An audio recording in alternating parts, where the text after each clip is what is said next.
Black lives, generation to generation.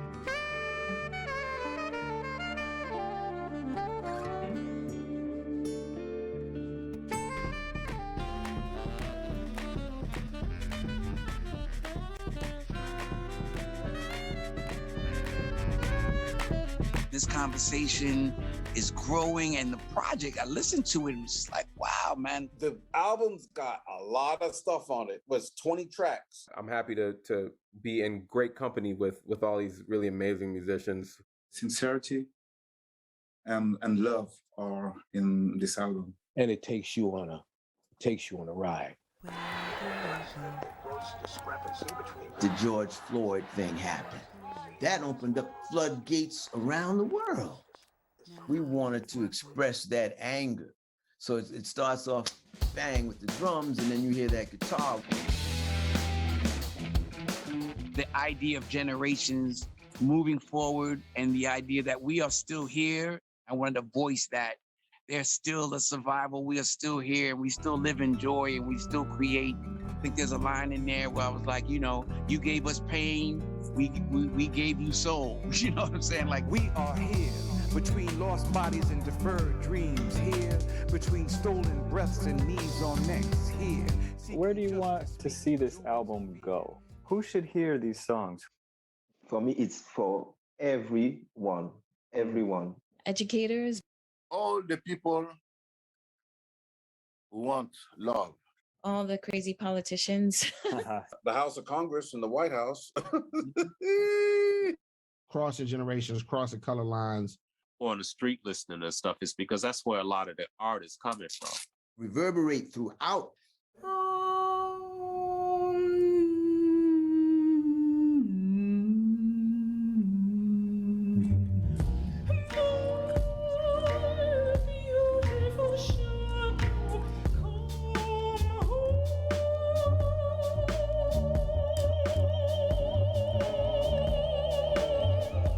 Racism is so ingrained within society and culture.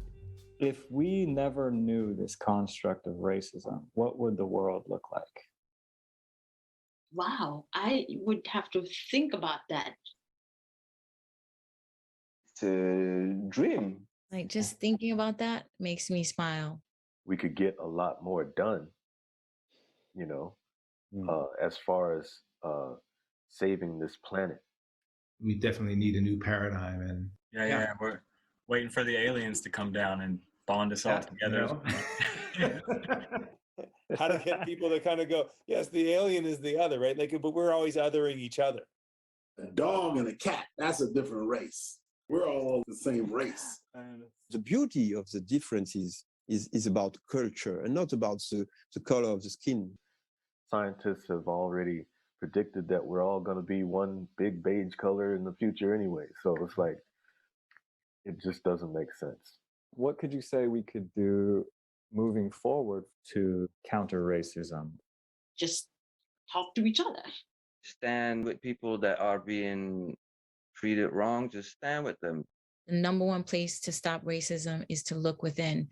You can't control anybody else but yourself and your own actions. Let's stop oppressing each other. Let's concentrate on survival. What we have seen from Black history is that ability to find beauty even in the darkest hour. And art is all about rising above. Love. Nothing can conquer love. Love is very strong. We continue to fight on, but we fight out of love. Talk to the bricks. Hip suits kicks. Her suit flick blade cross chin to the slaves to the gin while the Oh man, beautiful. I want to take a moment to welcome Reggie Washington and Stephanie. How are you guys doing? Good. Greetings. What's happening? Man, Stephanie Callambell Washington. Oh, it's the same, you know. Thank you, because I was having problems pronouncing it. I didn't want to mess it up. No problem. So how are you? I'm doing well. Are you guys? Good. Tired, but good. How are you, Reg? Yeah, we'll survive today. Today. So you're in Belgium, right? Oh, we got to let people know because, on the Facebook page, there are so many Staten Islanders that we grew up with. And I wanted to make sure that they were aware that we were doing this because a lot of people have love for Reggie. And I'm sure when they see this, it will reawaken them to our fellow Staten Islanders that have gone, taking their music careers overseas. And there's a few of them out there like Reggie. And I want to thank you, Reggie, again, because you always, and Steph, because, do you mind if I call you Steph? Yeah, no problem. Cool, I call you Ken, so Kenny. Because you guys have been very supportive ever since I reached out and you guys reached out to me. And your music that you're creating needs to be heard. And I know the European music scene, especially when it comes to jazz, is more accepting and more open than it is here in the States. And so I'm trying to make it a personal thing to promote not just the jazz culture that's overseas, but also people like Reggie who grew up in the hood with me.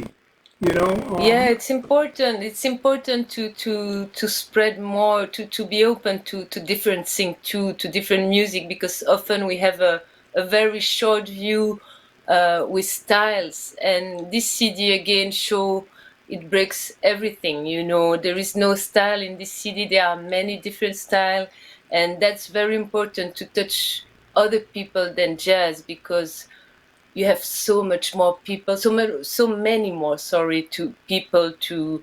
I speak French, so if sometimes I make, mistakes, excuse myself. I speak English. I make mistakes too. Cool. I want to compliment you. First of all, Stephanie, it's International Women's Day. And I want to compliment you because I know that you're the backbone behind Jamming Colors. And Reggie has admitted that to me. Yeah, and that takes a lot of but work. I want to thank all women and men that are making things move, in this world. That's what is really important, because we need to be more and more to make this world move in a better way, and think more like that too. We got to make things move positively for everybody, that we can all, enjoy better our daily life. That's really, really something important. What do you think? I'm cool, no? I know you're cool because, going back to what you said about the project, when I got it and I got the link, I shared the link that we just played to my friends that like R&B music as well, because the Black Lives Matter movement. I wanted to bring them into the project through that, and everybody that I shared that link with came back and said, "Wow, where can I hear this project? Where can I get this project?" And when I started listening to it, I was blown away by the musicians, by the spoken word, but more importantly, in this digital world, you guys created a CD that goes back to the old school, complete Man, with a booklet. they're making a CDs are making a comeback. You know that, right? Well, I hope so, because I got a collection in my garage. But I mean, I looked through the booklet. I was like, oh man, how impressive. In today's download and destroy world, we have something that's a collectible now. And we got to thank also Rebecca Meek, because she did an amazing work on this too. She really did beautiful. She put her heart, and thanks you, Rebecca, for this, because she did something strong. I made a point. I said I want people to see this, a dual CD with a booklet. I mean, we haven't had this since Parliament Funkadelic days. Man, that and Stevie stuff and Earth, Wind and Fire, to have something that you can touch, the tangibles. See, if we go back when you used to come over to the crib and we would be listening to records, we'd sit on the rug and we would read liner notes. to learn something about the music, the inner workings of the music, because that's where you can get to touch and feel maybe a little bit of a smattering of what was going on at the time that thing was recorded. And this is along the nose, that type of tradition. She's like an old soul, from a wannabe back type of girl. So, I don't know. I don't know. And it's very it's definitely exemplary of that. But It that, has I think, wait, you know, one second, which yeah. is what's very important. It has a story to tell. You can feel the inner workings of that, and through I heard her listening to this madness for hundreds of times, and it tells a story. That's the thing I think that gets people, is the fact that it's telling a But musical I story. think that's what I wanted to say. Everybody put love in what he did in this project. You have the person that did the artwork. You have all the musicians on it.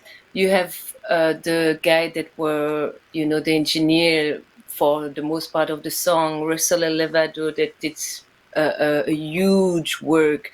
Another Staten Islander. Oh, Yeah, wow. he's in Staten Island too. Russell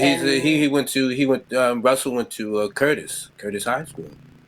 Wow. What years did he go? I think he told me he's either 80 to 84. Okay. I think it's 80, 84. Wow, Because he got into Curtis when I left. Yeah, and I just graduated from time. And yeah, that was also, and everybody that is the musician, the sound engineer, the artwork, everybody had a lot of freedom to put his own touch. And that's, I think, what is really beautiful. It's not the work of one person or producer or leader, or it's the work of 60, 70 people, musician include, because there are 60 musicians on the album. And to exchange, view, and to agree on, okay, that you like it, okay, let's go. You like this, okay, cool, let's go. You like that, and that was for me the most beautiful thing that could happen, is that the end results all fit together and create something amazingly beautiful, really, really true, honest. There was no nobody lie on this work. It's there. It's just there. What we had to say at that time, the musician, what I wanted also to bring on my own view as a white person, also, to say that's my view only as a producer, but I would like more to see more white people awake also everywhere in the world, that this part also change, because often, Black people are left alone in this fight. And I wish that by the year, there will be more communication and more act from white folks to say, okay, we have to do something. We cannot let this happen, and we have to make things move. And it's on us, white people, also to change something and to accept the past and to recognize what happened. And that's very hard in Europe. It's very hard in America. It's very hard in many parts of the world for them to say, okay, now we got to accept what happened. And we got to now make the step us, to make things move, because Black people are ready since years and years to make this step, to make things move. And they continue to make things move every day. So this was really my part, if I wanted to speak about what I wanted to say in this project. And I couldn't speak for Black people because I'm white, but I wanted the voice of all these people from different places, in states, in America, in Africa, in Caribbean.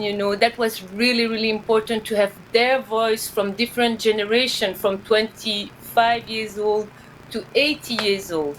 And they all grow differently in different city, different situation, different experience.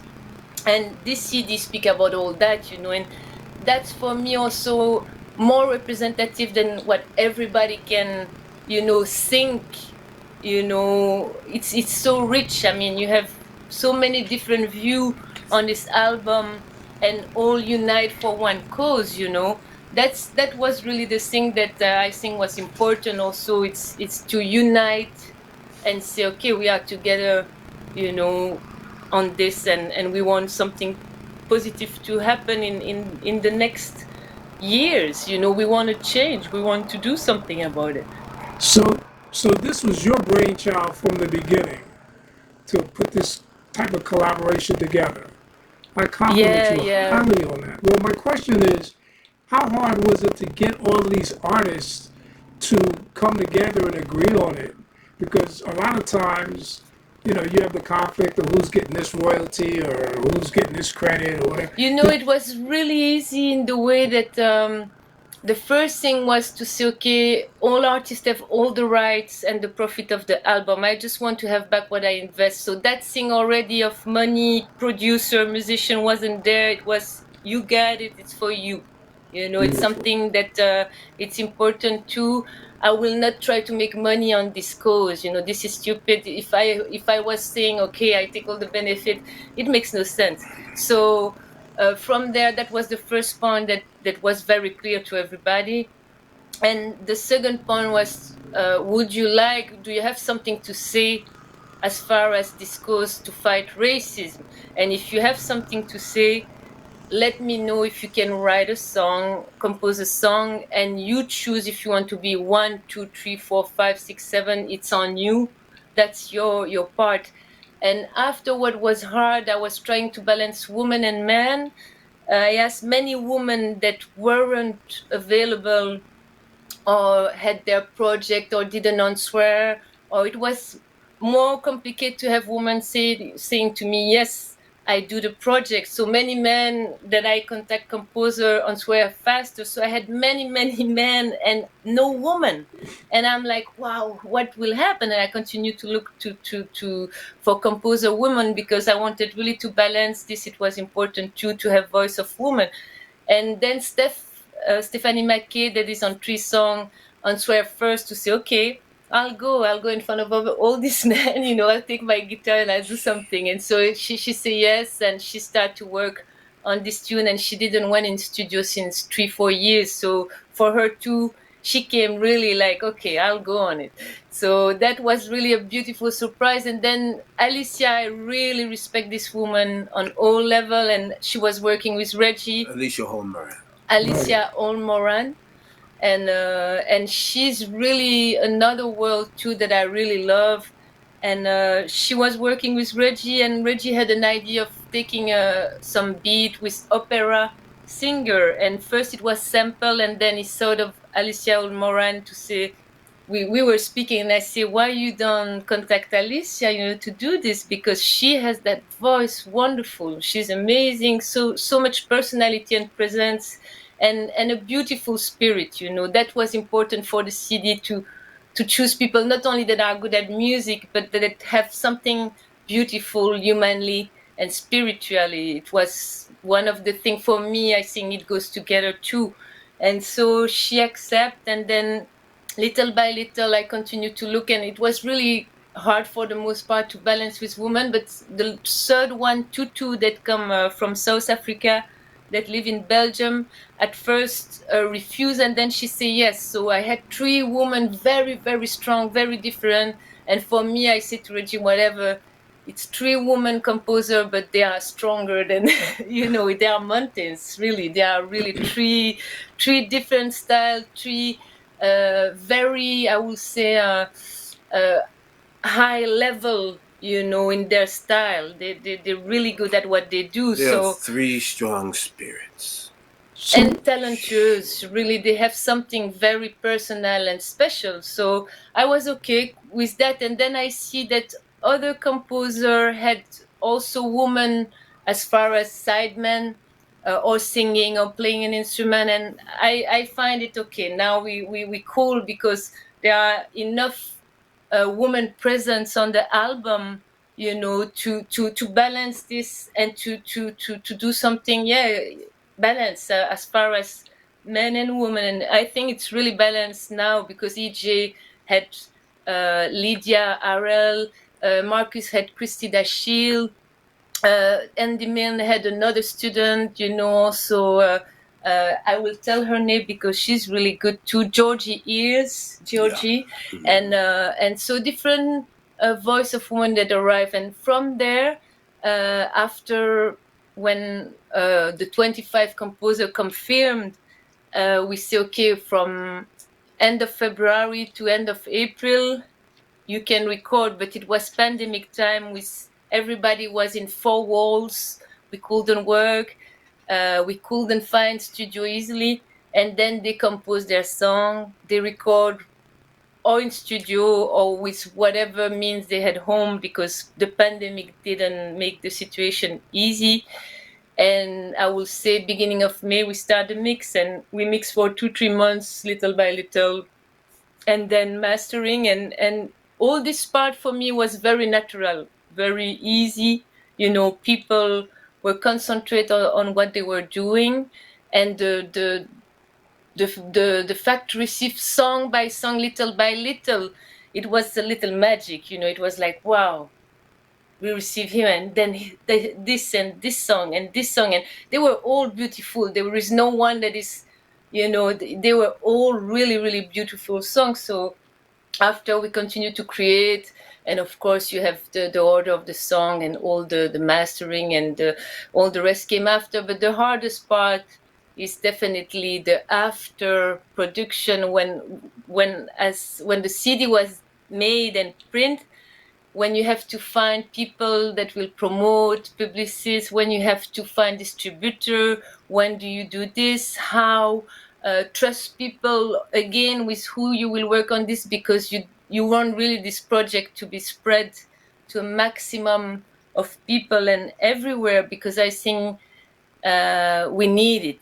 We need project like that. We all need a project like that to have hope and to see how other people think and bring something positive, want to do something again, a change, and to communicate, to think. It's a smart project. It makes you think also. When you listen to the music, you can really listen and ask yourself many questions.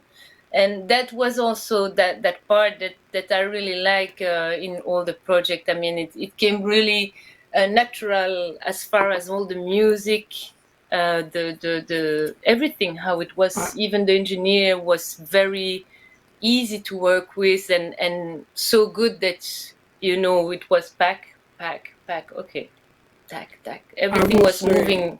When I listened to it, it did take me on a journey, but it kept me focused on the concept of the project. The racism and things that were going on. And Reggie, you have a couple of tracks on there with your boy DJ Grasshopper. Tell me about making those tracks and the whole production phase for you. Now, when all of this stuff was happening, we were in our pandemic. So, Grass and I, we've always been able to, throw ideas back and forth at each other, and it started to be, rather intense. I sent some music to him. Yoshi, check this out. There's a couple of things in there. So this was happening at the time, and we just had these two ideas, and it really with one with Oliver, that originally came from Stephanie's other project, Help Musicians, who was, during the beginning of the pandemic when there was nothing going on, she was drumming up money to give to folks. No, it was like a playlist that I put on SoundCloud, and people, every month participate with a little amount of $25. And so all these people that put $25, I could redistribute $200, dollars in average, sometimes for this musician that, you have musician that had young kids, they couldn't have money for diaper. You had musicians that wanted to buy something to record themselves while you cannot play live, and it costs 150 and different little stuff. So it wasn't a big help, but it was little thing that you could do trying. I mean, I was trying to help my way, little little expenses for musician, and at the same time I thought it was good to make a playlist with this musician, with their song, that people discover more music of the different musicians from everywhere, because there were musicians from everywhere, to Europe, States, Africa. And so Oliver Lake, Oliver did a piece. text. He did in this text for just after George Floyd. Because I was asking to musician called you for the project Help Musician make a video where you express whatever you want. Whatever you have to say, it can be any subject you express. And Oliver went straight to George Floyd, he didn't talk about pandemic or this or that or musician. He just go to George Floyd, And I heard this, he had a video, and I said, oh man, this is heavy. So from there I had this other thing that Grass had sent me, and he wanted me to put something to it, and it just seemed to work. It seemed to work right, and I had madness, scatteration, anger in mind when I was rapping with Grass about this thing. And that's a Buddy Rich. It's a Buddy Rich drum solo that was cut up and sampled. Okay. So we took that Grass gave me, and I put Oliver's video over top of it just to see if it would work. And it's, oh, I'm getting something here. So I tried to channel, one of my mentors, Ron Carter, and a great friend of mine, Eric Rivas. I wanted to channel their bass energies together into this frantic anger. Wow. Angerism that's rolling out of control. Thus the acoustic bass. And then hearing what Oliver was saying. And then after I played, and then I sent it to Grass, and we spoke for a second. Says it's gotta be tense. It's gotta be. And Grass we got it back, and we listened. It says, yeah, this is what's happening. At first, Steph didn't like it. No, it's not that I didn't like it. It's just, too hard. It was like, I felt like it was really opening, something, and definitely, it was strong, so strong how Oliver also speak, and the lyrics, because you imagine all the scene, you have all this scene in front of you, and it's painful, it was painful. That's for me the word, it was really painful. Then after I said, no, we gotta go, because that's certainly, what I like, the best part also that add even more to the poem of Oliver, when you have again this voice that come and racism, how many times was it? And this is really for me, then okay, we say it's the top of the CD. That's the moment where you arrive really where you say things and it needs to be said. That's always the problem, how people get out of this world and how people get out of conversation. It's always like, oh, I go, I don't want to speak about that. It's too I don't want to have anything to do with this, and always taboo when you speak about racism between, different color in the same room. There is people that feel uncomfortable, and I said that's what I really want finally, is to front and to have a communication and to speak about this, because we always like trying to get away. Here you have it with this song, you have it right in your face that you want it or no, it's there and you got to take it. And so that's, of course, at first it was like, okay, and after we gotta go with this, that was really the thing. Yeah, for sure. Let me ask you a question. How did you guys meet? So I let you speak.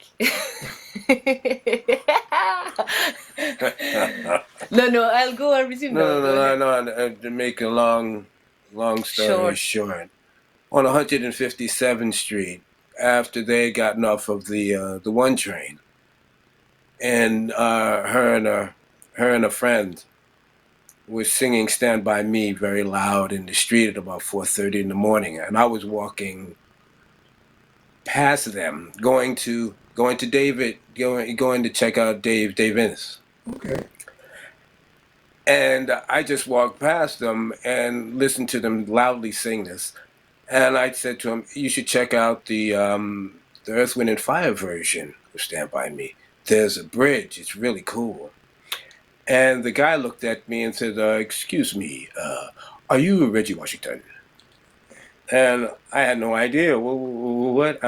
He was a journalist in Europe that interviewed Reggie 3 years before. Yeah, before that, with when I was out on tour with Roy Hargrove. And Roy, he was interviewing and Roy. me, I was starting my business with Jamin Colors, and I went with him in New York really to see the scene in New York. It was my first travel in New York to really check out what is happening over there, the scene, the music business. And so I stayed there, and after 2-3 days, we met, and from there, we definitely continued to speak, see each other. I stayed 10 days in New York. Then he came in with Steve Coleman on tour, and from the first day, of this tour, we were together for until now, I think. Wow. With few back and forth, because of course we have to say we all both had our past lives, and it wasn't every day easy. So it need time for us to know each other better, and the beginning was not really easy, between us. It was not easy because we came from both totally different experience as far as suffering, let's say we both had a lot on our plate. So when you have two people very fragile at the beginning that meet each other, you gotta slowly take trust and get together and let that trust grow, that love and that understanding. And also those things, those types of things are their work, their hard work, but those are also the same things that that's worth it, and then you cherish that, and it's important for you. Well, it was important for me. But at the beginning, me, I was desperate, I was like, forget it, I will never find somebody, because I really wanted to create a family all my life. It was something that I really wanted. And when I met Reggie, I said, "Oh yeah. What will happen again? I will go to some crazy stuff." And I didn't really believe it will work out, because we were so crazy life. Him as a musician, me also trying to get together my business of music, and finally life really did some beautiful thing for both of us, and we embrace it, I would say, and try to grow, not be stupid, let's say, not act stupid, not be stupid, and have more respect for each other by the year, and trying to really do something beautiful. Because at the time also, when you have a child, I think it's very important to recheck yourself many times. You gotta recheck often yourself, because there are things that you gotta adjust and move and accept and understand. So that was really, I think, the good thing, little by little, that we learn both together with the second child. I was going to say, first of all, Reggie, I know you were shocked when somebody called your name in Harlem. At that time of night, like, whoa. And I will also say that you're absolutely right. It takes a lot to be involved with somebody in this entertainment industry, and then to compile the international distance and travel on top of that. That's why I compliment you too. It's a strong team, and then to raise a family and still you have your own thing where you're running the label and you're doing all these things and Reggie's recording, but you come together as a team, and that's what I really want to compliment you two on, because we got so many couples that don't last 6 months, and you know what I mean. And I've been married now going on 4 years, but I've been with my wife for 21 years. So, you know, we date. She's a Staten Islander too. We dated for, 18 years. And I didn't consider it dating. I considered she was my wife, but, people on the outside, oh, you're not married, this, that, the other. And I told her in the beginning, what will help us is communication, trust, and respect. And as long as we can do those, we will win. And I see the same with you all.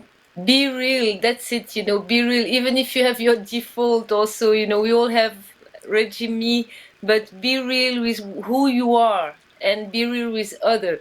And from there, you don't lose time. You know with who you speak and who you are. That's very important, because playing games and trying to be him or her or this or that, it brings nowhere. So let's all be ourselves and try to advance together, because that too, it's what is fun at the end. When you can advance together, you can have a lot more good thing happen. Well, unfortunately, that what you call it shishi, people acting shishi, is prevalent in our industry. So you got to weed out the bad ones. Yes. And and keep that cream. You gotta watch out too. It's a world, music or not music. It's a world full of sharks. Impreviews. You never know. What you will see, where, how.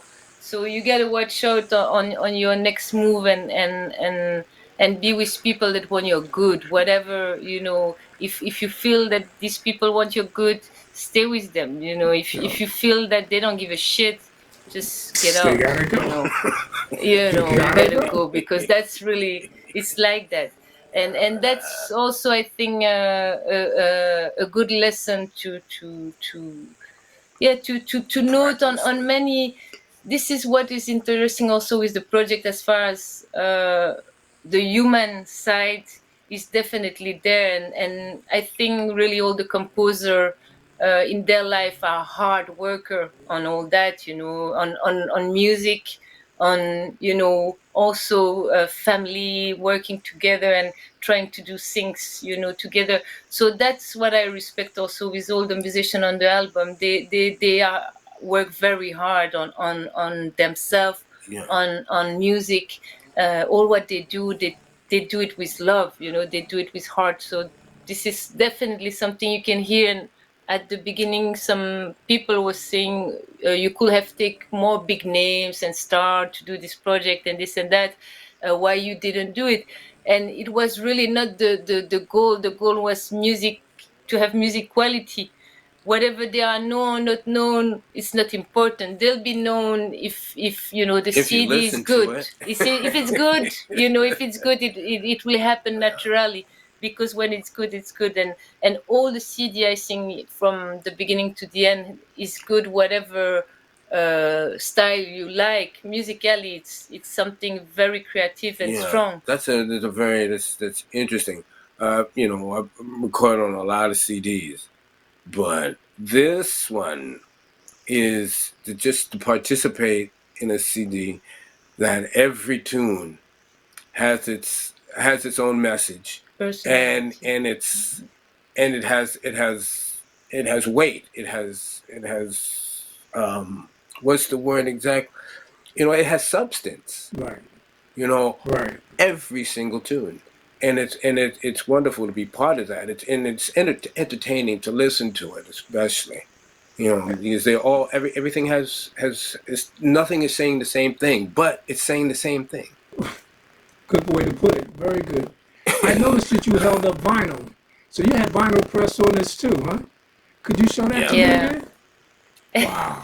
Man, Reggie, you don't play, boy. You don't play. You guys. No. I have nothing to do with these things. That's a little bit. Yeah. But it's really we were sort of I was thinking I was going to be the double open up type thing, but we have two. Yeah, there's two. Why am I? Two, Oh, I okay. said Okay, two presses. Yeah, right. Okay, there I am. Yeah, and then we have stuff on the back on that. Okay. That's one A and B, and then C and D with some more. Now these are different pictures. Oh wow, okay. They're different. That's really why we were looking at it. It's cool to look at the product like like a regular Joe, and just get. Again, that shows the love for, and I got to go back to your mother and father, Reggie, because when you show me that vinyl, I think of your father, and I think of your mother. You know, like you said, we're sitting on the rug in the living room. You know, and Mom supported you guys, and I remember your brother Kenny. I always had the one story when I was over there with him, and he played the 1812 overture like at midnight, and put the speaker in front of your mom's bed. I mean, we had some very memorable moments. But Yo, to go back to what you were and saying, the liner notes, you know, we had vinyl. We would pick up the vinyl and we would cherish that vinyl because it was physical. It was something you could touch, you could reach out, and you could go back to. Let me ask you guys, with this new evolution of NFTs, do you look forward to getting into that arena with any of your musical projects or digital projects? Me personally, no, because I don't like to be a product. You know, I'm a human being, I'm free. You know, I don't like to be NFT. You know, it's like, okay, we buy your music, you know, they pay something for your composition. It's a little like you are in hostage, you know, in some level. I'm not. I don't know enough, but that's what I feel. I don't even want to know a whole bunch of it because I get really personal as far as tunes and plus as far as my songs are concerned, they evolve. Now Right. I don't know how these things work on a legal sense, but you know, I'm selling somebody a tune and then I know it's going to evolve. And if I like it, I don't know. I can't get with that. But then again, you don't know how this will evolve because Spotify, like 5 years ago, I was anti-Spotify, and then you know you gotta deal with it, you know, because it's important. What's important at the end with the music is to touch people largely, that you can, you know, and if it permits you to do that, I think that's the maybe the yes to the NFT, you know, thing. If it permits you to reach a bigger crowd about your work, what you are doing, your message, because for me anyway, that's with Jamin Colors, what I like is to have a message for people and work together and do some exchange. Well, the whole NFT world came about from painters, artists that, you know, they paint paintings. And what they did was they started taking these paintings and putting them up on a digital platform and auctioning them off. That's where it started. And the craziest NFTs, one is about cats, where a cat lover had somebody create a digital, you know, cat, animated cat, and uploaded it, and these people are buying them like crazy. Well, it's evolved from that to the point where, I don't know if you've heard, but Snoop Dogg is now president of Death Row, or he owns Death Row Records. Right, yeah, I heard Right? about that. And he released a statement that it's going to become a NFT label because more and more artists are releasing singles as NFTs with special content. Now, when I looked at the Death Row NFTs, what they were animated logos, like the chair that, the Death Row chair. And they've evolved now, musicians have evolved into releasing their music as NFTs. And one lady I worked with, I didn't know she was an artist, painter. And she had a single out, but then she said, I have a painting, and it's a little black kid. And her concept was basically, you don't know who I am. I have a personality. That's kind of the concept. And so I told her, why don't you consider putting it up as an NFT, and whoever wins the auction or buys your digital version also gets the actual painting. So she's pushed that to her fan base. So what you'll see now in the music industry is more and more artists and labels leaning toward releasing their music, special versions, if you will, as NFTs. Now, I took a course at Cornell on this whole technology, and I got certified because I wanted to understand it. And I think the downside is, honestly, if you can't get a fan to download a 99-cent audio clip, what makes you think they're going to buy a $175 or $200 or $3,000 NFT? You see what I mean? So it definitely has to be something unique that. But you own the rights, right? The person that buy your NFT own the rights of your own song, right? Is it like that? Well, there's a couple of ways they're doing it. Some people are sharing the royalties as a fundraising mechanism. So when they release the NFT, if people buy the NFT, they will get a percentage of the royalties. That I just saw happen last week. Otherwise, they own the digital part of it. Once they buy it, they own that rights to that digital. But it's digital. They don't have the physical. They have the digital copy. But you can set it up any way you want. You can maintain your royalties. And the other thing is, think of them like trading cards. So if somebody buys it and then they resell it, you can still get 10% every time it's resold. So there are mechanisms that will keep you getting residual income based on the sale of one of your NFTs. But I go back to the point of your audience. It's got to be a unique audience, because I shot some pictures a couple of years ago at a concert with Babyface and New Edition. Happened to be sitting in the second row and took some clips, just messing around. And here we go, 2-3 years later, I find out about NFTs during my course. And I said, well, let me upload this Babyface clip. But I wouldn't release it. I created it so I could finish my program, but I didn't put it up for sale or auction. And one of the reasons was I didn't want to get sued for using his likeness or the audio content. And in my research, I found out that I wouldn't be sued because I shot it at a public event. All right, so I'm still kind of hesitant to put those up there, but I addressed that legal concern of it. A project like this,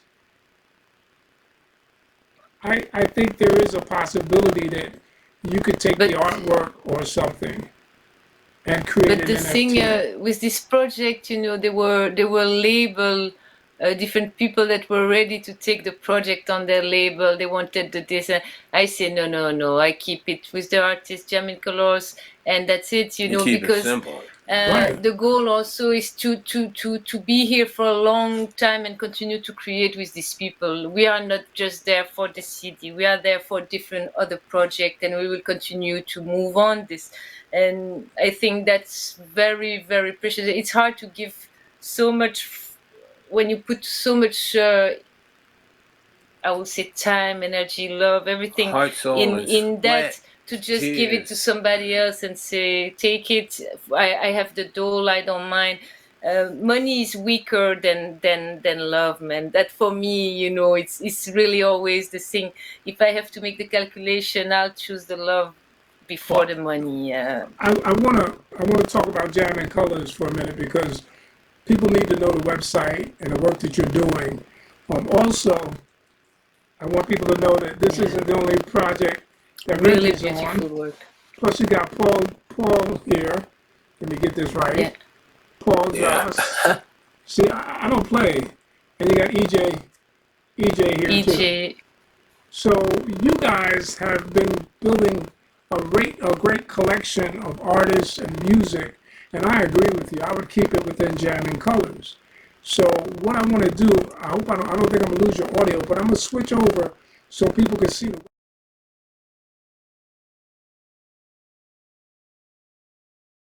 It's pretty good. Oh, did you see it? Yeah. It's pretty Okay, good. so I'm just gonna go on, but you couldn't hear me, could you? No. Okay, so I'm gonna do.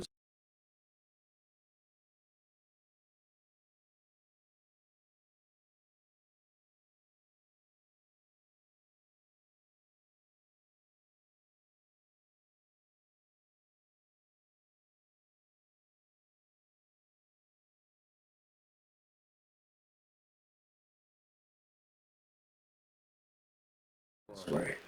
We'll come back to you guys. Now it's okay. All right, Yeah. so I had the website up, Black Lives from Generation to Generation, on jammingcolors.com. And I want you to tell me about the subscription because I saw on the top that people can kind of join and become a member. Explain that so that people can join and become a member.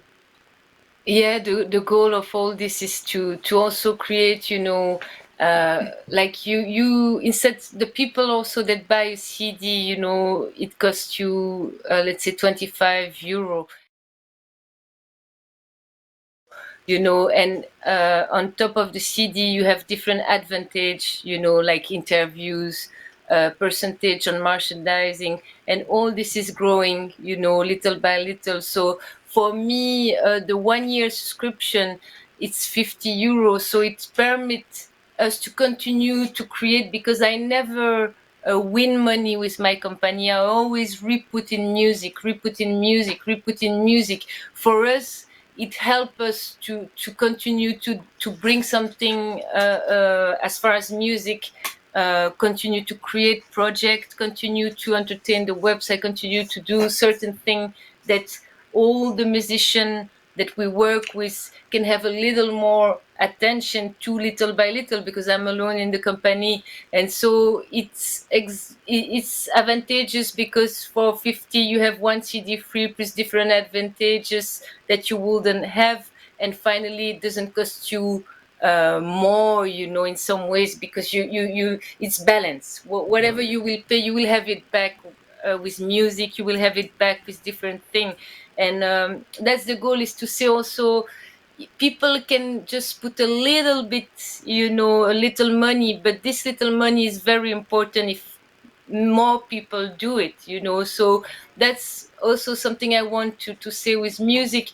The more people feel that you make things with love, the more people want to continue to have new project. And it's really that relation that I want also to have with people that listen to Jamin Colors artists, to Jamin Colors project, is to continue long term to help each other. I know that when you love music, sometimes, I'm sure you too, Kenny, you want to hear new music, you look for something new that you never heard, that you would like to really listen. And that's something for me that I want to, with Jamin Colors, to always bring new music that is really good for me. The quality is there. And this subscription will help me to pay all the costs because I'm not making any money. I have to be honest that it's not, yeah, cool, everything is relaxed. I'm working 60 hours a week for pretty much, reinvesting in music all the time. So it's not like I'm buying stuff for myself and use this money to do stuff. I use this money to rebuild something every year, continue with the to message. create. And it's not easy. It's really, really hard, but I love it so much. It's passion. It's really passion of music, passion of humanity, because you meet many people, in music. how many people I didn't meet, you, different people that I never see real, but we understand each other. We have things to share and to say, it's a presence, you know you have these people and they give you also something, so you want to give them back, and they give you something and you want to give them back, because it's that is interesting for me on earth, is all this relation between human being, whatever age you have, whoever you are, wherever you live, you can exchange something human, and it feels good. It feels really good. Then say, oh, I take all the doll for myself, buy a beautiful car, a nice house, all these things for me, that I speak really only for me, are the most important. Stay simple, but continue to share with folks on earth, because they are really cool people, and you cannot also deny that there are a lot of assholes,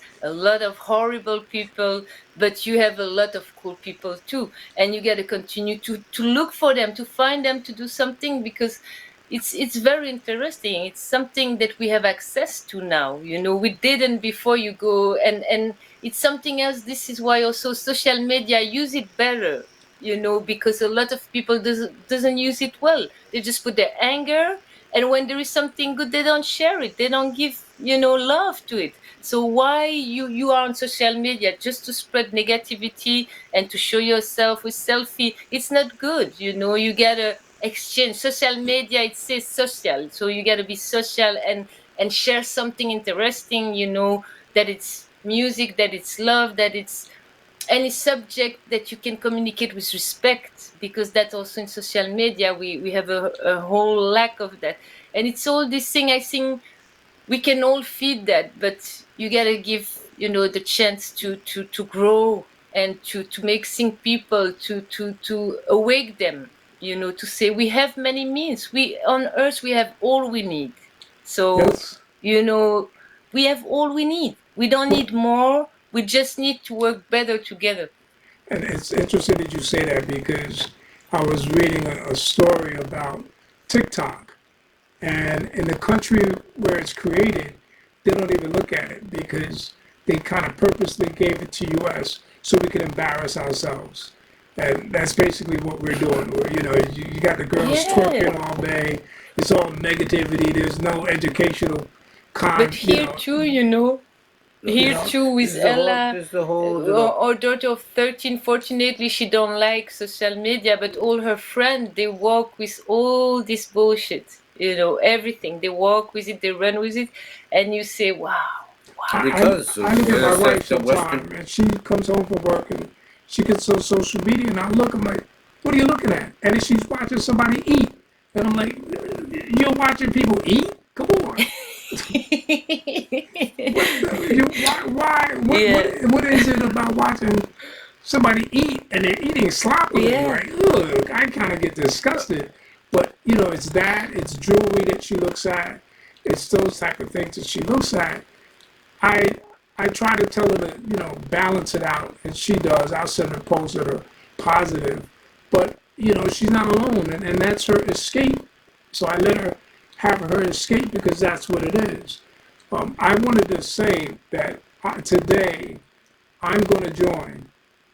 I'm going to sign up, and I'm going to take a 1-year subscription just to show my support for what you guys have been doing. And I'm going to pass this link on in Facebook and the social media places we're talking about now. That's very cool, Ken. Because it's just little by... This is what we need. And going back, finishing what I was saying was, African Americans spend the most money on other people. And our dollar does not stay in our community. We get it, we go give it to a Mercedes, or we give it to, somebody with a pocketbook. That's what I say to you often also. I say, if we can spend money more smartly, to not give to all the people that hurt us, that hurt us, and that don't need it. And don't care about us. They don't care about us no matter what color we are. They don't care about us. They just care about selling that pocketbook. It's about green, man. It's dollar bill, yo. But that's our strength. It's where you think more and more, okay, I will give for this and not for that, because I Right. know that it's important, and that's the most beautiful move we could all do. And if we could just imagine if we could just support each other 10% of what we're giving to other people, how much better that would make our businesses. You know what I mean? If we would just say, okay, I'm going to spend, I don't know, $500 a month. Out of that 500, at least $50 is going to some minority business or small business or woman-owned business. Come on. That's all it would take instead of giving it to the names that don't care about us. And Exactly. That's one of my pushes. So, again, I'm going to get my 1-year subscription to Jam and Colors, and I'm going to encourage others to do the same. Thank you, man. I actually think we're going to create a little 30-second commercial to put on the jazz station to also say that. And I'll take the logo, because I can take the logo and make an ad real quick. 1-year subscription. Cool. So If you need anything anyway, I can send also, the logo, whatever you need. You let me know. I'll look in if the email you have sent me better. recently, because it might be in there. And Okay, cool. I'll take cool. some of the artwork that you have in there, especially for this project, to continue to promote it and try to get these subscriptions out That's there. wonderful. Anything is important, and if you have connection to spread this project, and it's long term, so even if there are sometimes we were saying interview July, August, we tour in November in Europe. We try to tour in US. In 2023, I'm trying to build also a tour with Black Life from Generation to Generation in US. Oh, that'd be So nice. yeah, that will be nice. So it will continue but the more we all promote this music has longevity, and you can spend a long time with it. I'm still listening to some song. Sometimes the morning I awake, and just play the song, even if I play them a lot, because they are really giving me hope and energy, in what they say, how they sound, the emotions, and that the feel good. thoughts that that each tune provokes. This is very important for across the color and gender lines. These things need to be addressed, and they're being glossed over by government. Unfortunately, people are also listening to this, and this is a problem. This is dog whistle madness. This is and it's really funny being here in Europe, just to see this type of stuff. Yeah, I started seeing so much more when I got out of the U.S. because of the polarizing nature that we lived in. And another person that came to mind when Steph got the idea, I was initially not going for. I thought, oh man, this is going to be crazy. But then I thought about Mrs. King, Evelyn King, and she was a trailblazer at the time. Like what the early 70s, late 60s. Yeah. She's trying to teach us these at home. That's right. Teaching us about Black history, teaching right. us about our people, teaching us about our people's struggle. But that's very important. Also that's one of the points you bring, is to learn more about Black history, even as white people, and even in Europe. That's also as far as the project, I had many friends from my childhood to now that were from totally different place: Africa, North Africa, Arabic, Black people, Asian. And I witnessed racism very early, in Europe, how people were treating people a little darker than white, not only Black people, but Arabic too, Indian, Asiatic. And so all this time as a teenager, to witness so many different situations, there were so many different situations.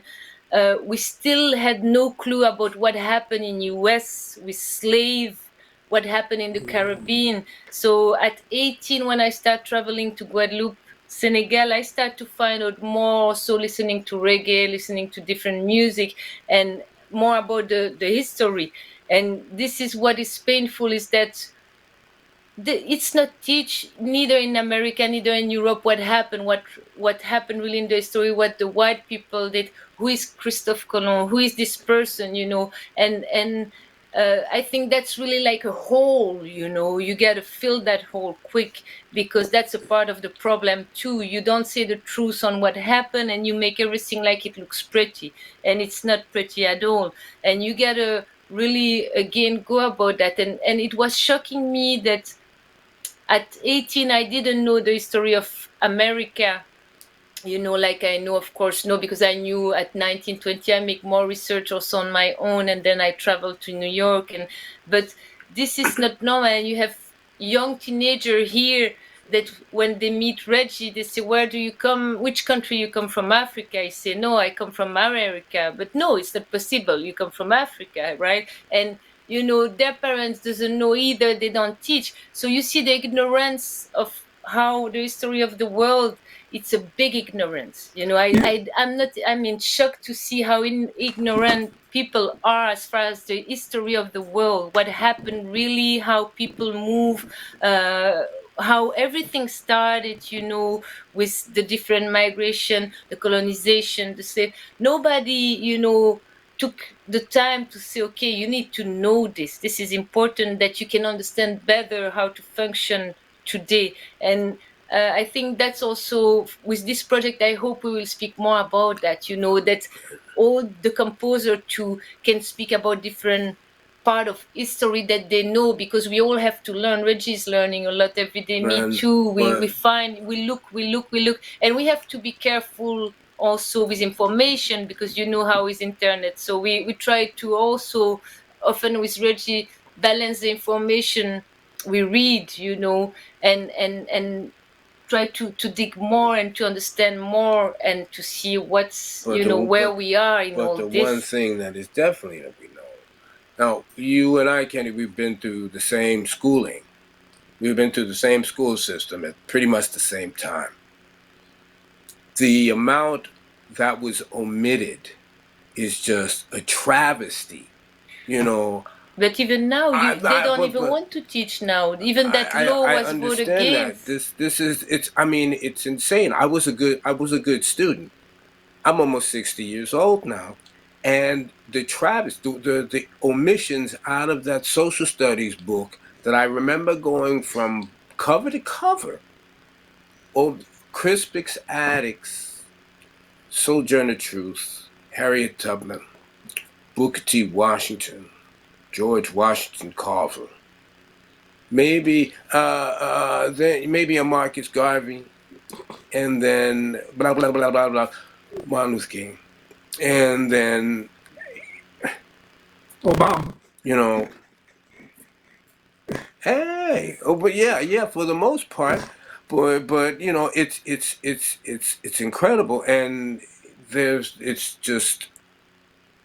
needs to be exchange. Yeah, there really needs to, and it also engagement between people, people can learn. The irony of this, what we're saying, is is crazy, because just the other day I got a map of the United States, and it was all the Indian tribes. So here in Florida, it was a Seminole tribe, and they said this was America, and it was the first time in my life that I'd seen that map. We were taught that Christopher Columbus discovered America. No, he didn't. He stole it. That's it. Yeah. You know what I mean? And true. In my military travels, I went through some of the things that you guys have gone through, because they sent me to Alaska. First I went to Georgia, Augusta, and I experienced U.S. racism. All right? Then I went to Alaska, and we were defending Russia. So I'm sleeping in the woods in the snow, 45, 50 degrees below zero, and I'm teamed up with other people who are either Marines or Army. And we didn't care about the color of our skin. We cared about staying warm and having something to eat and making sure that we didn't get shot. You know what I mean? From there, I went to Italy, to Rome, Italy, and worked at the American Embassy. So I had diplomatic immunity. And one of the reasons I took that assignment was to catch up with my brother, because he too, like Reggie, went overseas to Italy. He went from Broadway to Italy, and he's been there for 40, almost 50 years. So when I got there, it took me 3 months to find an apartment because, it was just, you couldn't find an apartment. But I finally got an apartment, and I'm walking down the street, and the people would recognize me immediately as an American. And so at one point I asked somebody, how do you know I'm American? And they said, because you don't have an odor and you use lotion. Ooh, ouch. And they were blatantly telling me that they didn't like Africans. And I had some people tell me they would not rent to Africans. And I said, why? And they said, because they'll tell us there's one person coming in, but a month later it'll be 10 people in the apartment. But this was racism, and it was like, I'm okay because I'm an American and I'm groomed and I speak well or whatever. But if I had an accent, you know what I mean, or I had dreadlocks or something else, my life would have been different over there. But I also learned that there were a lot of Italians, specifically a couple of women that I met, that knew more about Black history than I did. There was one girl that had a master's in African American studies. When I went to her apartment, I was blown away. She had more statues of Black and African stuff than I did. And I went to an Italian restaurant that was a prison. An Italian girl took me to. It's no longer there. But I'm sitting in a cell, and my first impression was like, wait a minute. I don't want to be in a cell. What about, I don't want to be eating in a cell. But as I sat in that cell and I looked on the walls and I saw the scratches of the people who were actually prisoners, it made me feel kind of like, wow, these people suffered. And then in comes a little mariachi band where they're playing the violin and inside the cell. And I was like, yo, this is truly Italian custom. And the owner of the restaurant came and took us out of the cell to another part. And he said to me, the meal is on me, have a couple of drinks, because the African-American soldiers saved Italy back during the war. And I was like, wow. So there are some people who really more people overseas appreciate African-Americans than the people in the United States. And to bring it home to the point right now, I don't know if you follow the politics, especially here in Florida. Our governor just passed an executive order. You cannot use the word gay. Okay? He has another rule. They have this critical race theory where any book that teaches American history that they don't like, that they feel offends a white person, will be taken out of the school system. That's right. So you can't talk DeSantis about, is losing his mind. He wants to be more Trump than Trump. But he's not alone.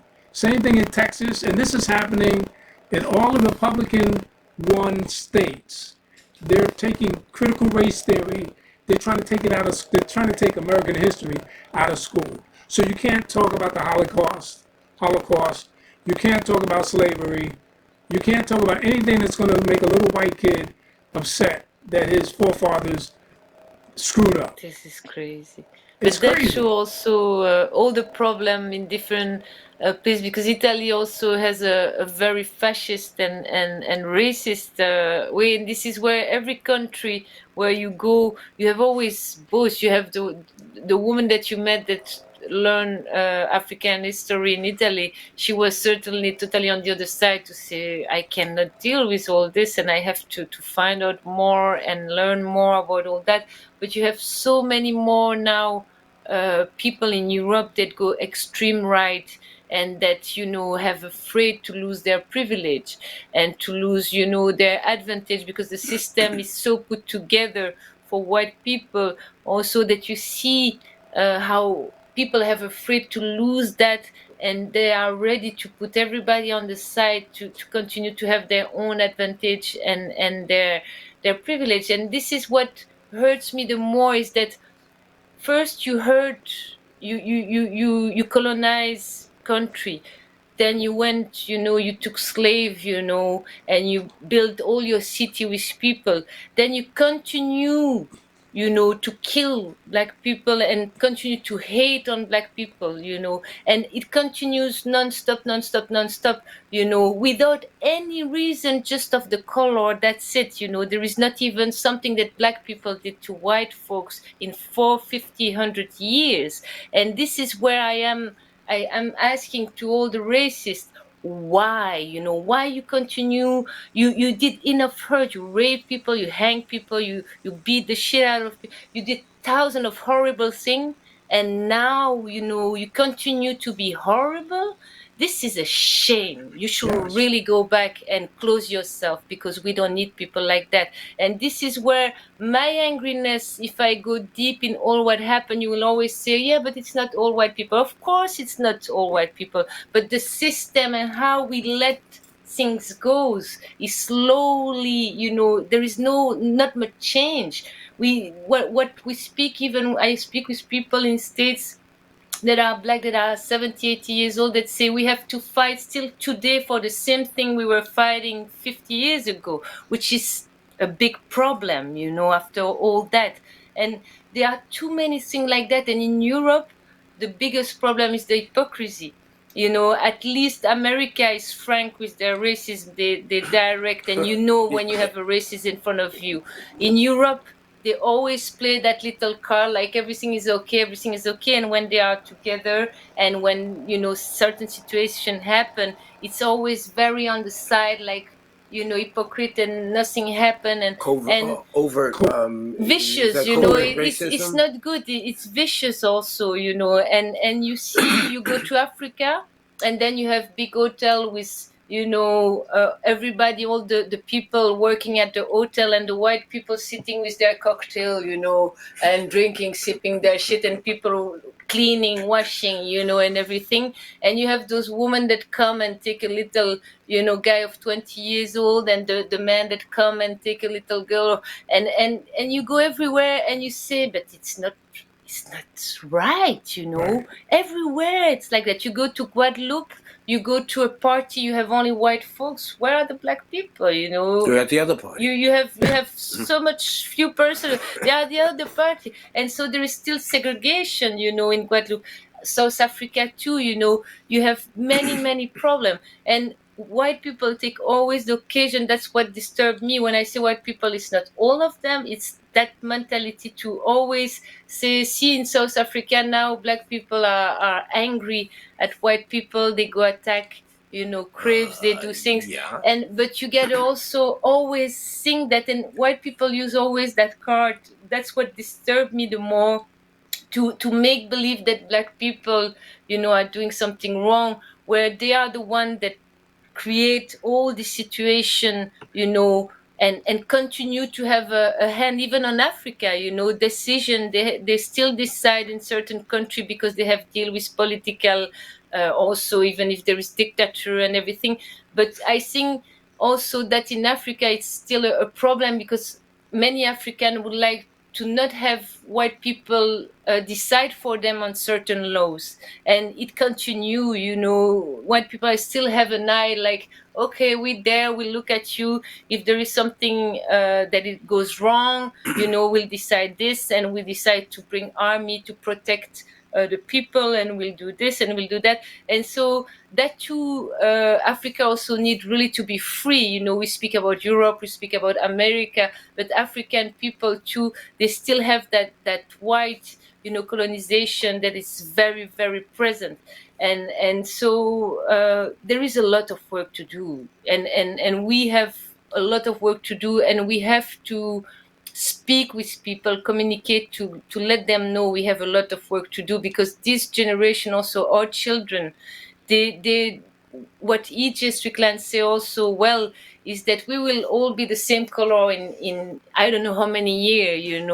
It will take 100 years, 200 years, 300 years, but at the moment that's 100. what will happen. We'll be all mixed, and that's happening. It's already start to happen. We are really more mixed and mixed. So this makes no sense, and it's time really to think more like, now that we have this technology, means and worldwide possibility to communicate, we should really sing together to say, man, we are just one world and that's it. We are just one world. We are not, stop dividing us. The proof is that we all speak together. We communicate. The real life is like that. You have plenty of Australians that speak with America, that speak with Europe, that speak with plenty of different places in the world, and you can do it. So I think the best news right now is that we have to take the place of politician as people, we have to take the place, because politicians have a good time doing nothing and making more mess. But we, the people, have to really say we are independent from all your bullshit, and we try to work it together, and we want something, that we don't want a lot, we want a little, but we want something good that we can all share. We also have to do what you guys are doing, is we have to own our own. And I say that very strongly. I've been pitching this for years. I mean, a lot of the American, let's just say rappers, that have made all this money, that complained about their record not being played on the radio, or complained about the record label deal they got. Well, now you got money. Buy a radio station. Do something. Buy a radio station. So now we can have a balance, because right now the record labels are owned by Jews, the radio stations are owned by corporations, and the racists within those corporations are making the decisions. So they're saying, let's show black people in a bad light, so we'll put out this garbage rap instead of putting out a jazz project. Constructive, yeah. Yeah, something constructive. Or something enlightening. Right, and they make the money off of it, but at the same time, and I'm sure, Reggie, you've experienced this, I experienced it when I was touring with Grandmaster Flash. I go overseas, I went to Ireland, I was shocked that they even liked rap, but I went over there, and our uniform was, the old baseball cap, sneakers, sweatsuit, and the gold chain. And I went over there, and everybody immediately assumed we were rappers. And I looked at it. I'm not a rapper. I'm in uniform because it's our team uniform. I would go on the stage to set up the stage and Soundcheck, do that kind of thing, set up the cameras. And the audience would start clapping like I'm going to rap. Like, yo, no. You don't get it, But it's you don't recognize me. I'm just the black guy. Yeah, I'm just the black guy.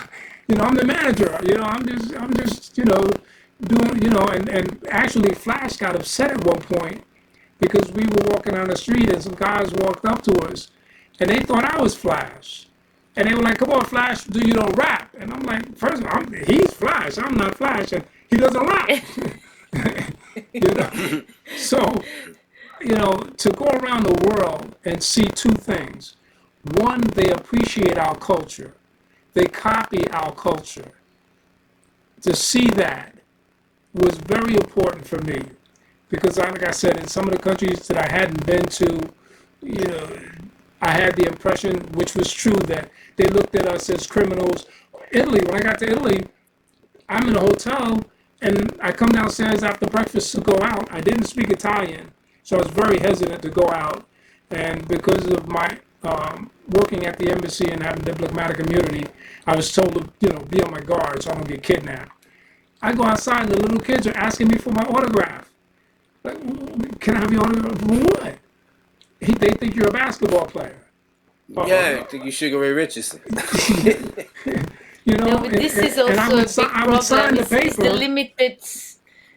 I would sign the paper, but I would tell the parent, I'm not a ball player.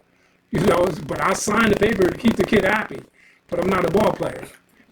But that just goes to show you that the images that are projected from the United States that go worldwide have an effect on what people see and believe about a culture. And it's every culture, Yeah, and in this particular culture affects every culture everywhere. And it's amazing. I'm either a short basketball player, or I'm in the army, or I'm a musician. That's right there. Man, I'd rather take that than the other. Where they mistake you for another. I'm American. Okay, I'm a Black American. You know, or they'll look at me differently at first because they think I'm African.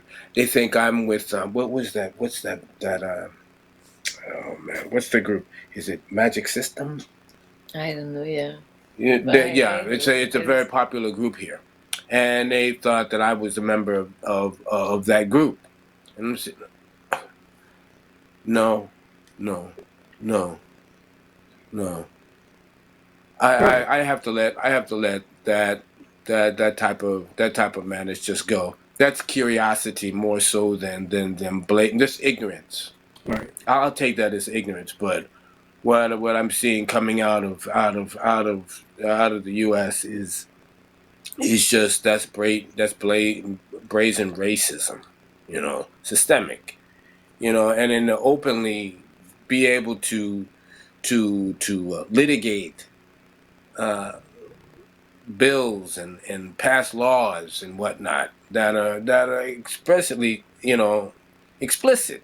And no, we want to close this so y'all can't vote, so we can get them seats back, so we can continue to control. This is total insanity. Just and today. we need to go ahead. No, just today, and I'm sorry I cut you off. The House is voting on the Emmett Till bill to stop lynching. How long has this been? It's been 175, 200 It's years. crazy. It's nuts. And Emmett Till was murdered. That's 70 years ago, right? 1956, Yeah. I believe it was. Yep. And now they're passing a law to stop lynching. So that tells you that they're still lynching. Yeah. Mm-hmm. Exactly. They were lynching before then. But and all they these lynching people at the pandemic that you find hang on the tree, we never heard about what happened. What happened really to these people? You remember? Yes, There was yes. one, There's a two, string- three, a four, string of 5 people hang in 2020, and you have no more news from nothing. They keep that really quiet, and it's too many things where also the way how the United States also the racism in United States is also very extreme. How even as couple, you don't see. I was saying to Reggie, in Europe you see more couple mix. It's something that you see a little more. In US it's very more. When we are together, we were seeing this. You see a lot of couple. It's rare to have mixed couple, and even in New York I was surprised. I said to Reggie, wow, it's not that much, and New York is a city that is well mixed, and you have many different people from different places. It's just peer pressure. But that was for me the first shock when I put my feet in America, is to say, wow, I thought people were a lot more mixed together, and that's a false idea that I had. And I see also the how the system, create all that. They create all that in many different health, education, where people live, how everything was put together, and you understand more by the year. But at first, America is very complex to understand, for somebody, for me, that come from Europe, to understand all this. How I didn't even know that, as you say, that map with all the Indians, and then they went to Africa, take slave, and then they make work black people for years, and how the north and the south, how things happen, and all the laws, and this way to say it's our territory, but it was not even theirs. And Reggie was saying it was all the prisoners, the worst people from Europe that were sent in America. Yeah, I didn't find out, Alan, until my further they weren't learning. people and you sing of all this, and you walk in United States. That was my feeling, where I really was also hurt when I went in US. After knowing, I went, I think, for the third time, and I read more, and I was walking on the street of New York, and sort of all what I was reading, the history of how, they kill Indians, then after, the slave that built this, and all this, when you walk there, you feel really physically bad. You have something like, wow, damn, this is really fucked up. It's horrible how the blood, that and this is what a feeling also that makes you sing. But when people speak about this city in United States, it's the big dream and everything is pink and sparkle and this, and that's also a lie. If you tell them how everything was built, and the He won't be background, believed. He won't be believed. it's crazy, and this is what I think people need to know, and always to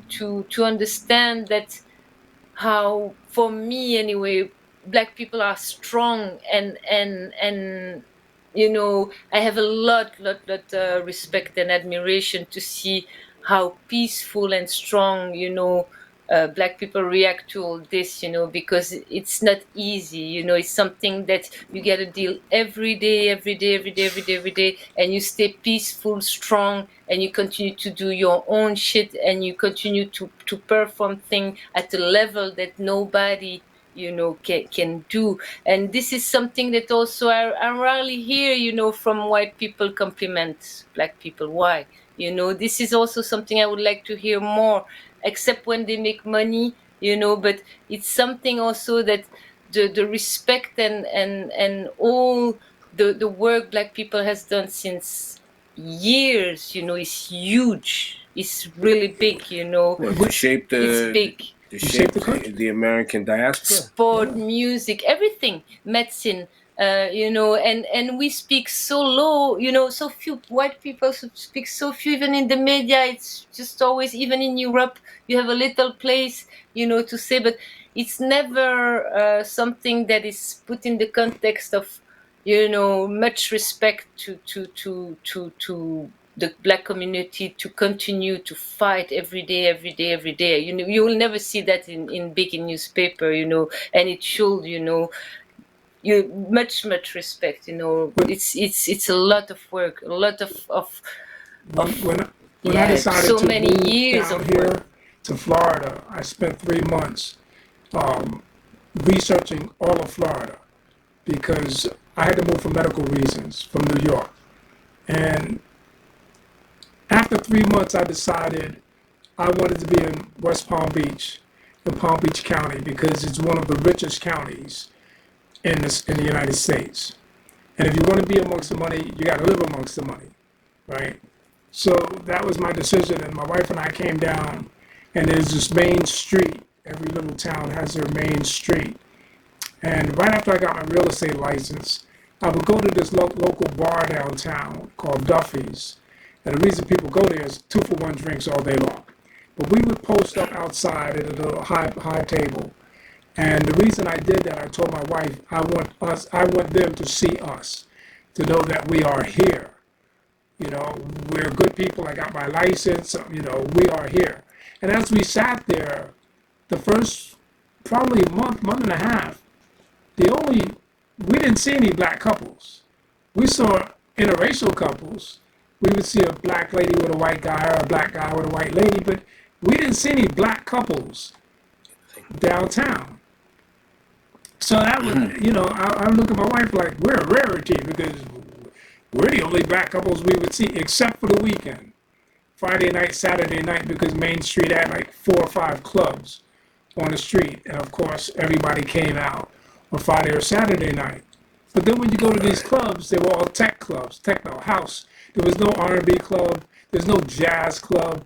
There's no soul club. When we first got here, there were a couple of little coffee shops that would have a sax player playing, and we would sit and listen to it, but that went away. And it became all house and techno on the main strip. And I was questioning this, where do we go? Where do we go? And West Palm Beach, There's Palm Beach, which is right off the ocean. And then there are bridges that bring you over to West Palm Beach. On Palm Beach, there are no black people that live there. The Palm Beach was built by black people. And we learned this after, I think, our second year of being here. This is where Donald Trump, all the rich white people that, you know, have TV shows or whatever. What's the cook? The lady that's the cook. I can't think of her name. She went to jail, and they let her out. Martha Stewart. Martha Stewart has a house here on Palm Beach. Trump has a house on Palm Beach. The guy that Jeffrey Epstein had a house on Palm Beach.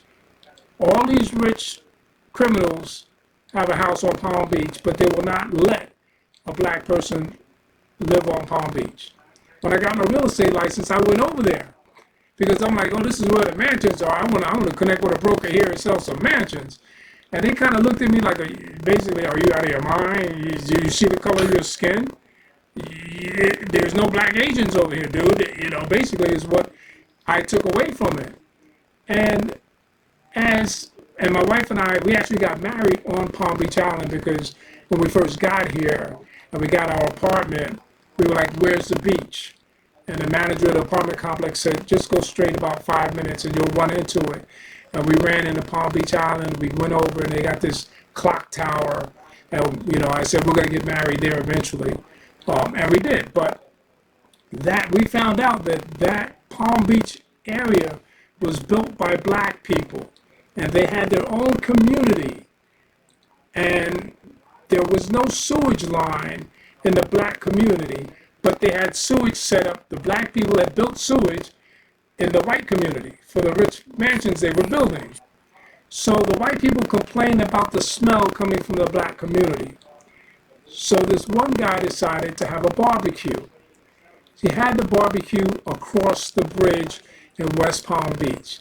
He invited the entire black community to come over, free food, music, and whatever. While they were there, they burnt down their community and then burnt the bridge down so they couldn't get back. Oh, shit. Yes. And to this day, they want to deny it, but we still have people who are alive that were living during that time, and it has been documented. I was like, that's crazy. But the more, every time you go over there, it's obvious. It's obvious.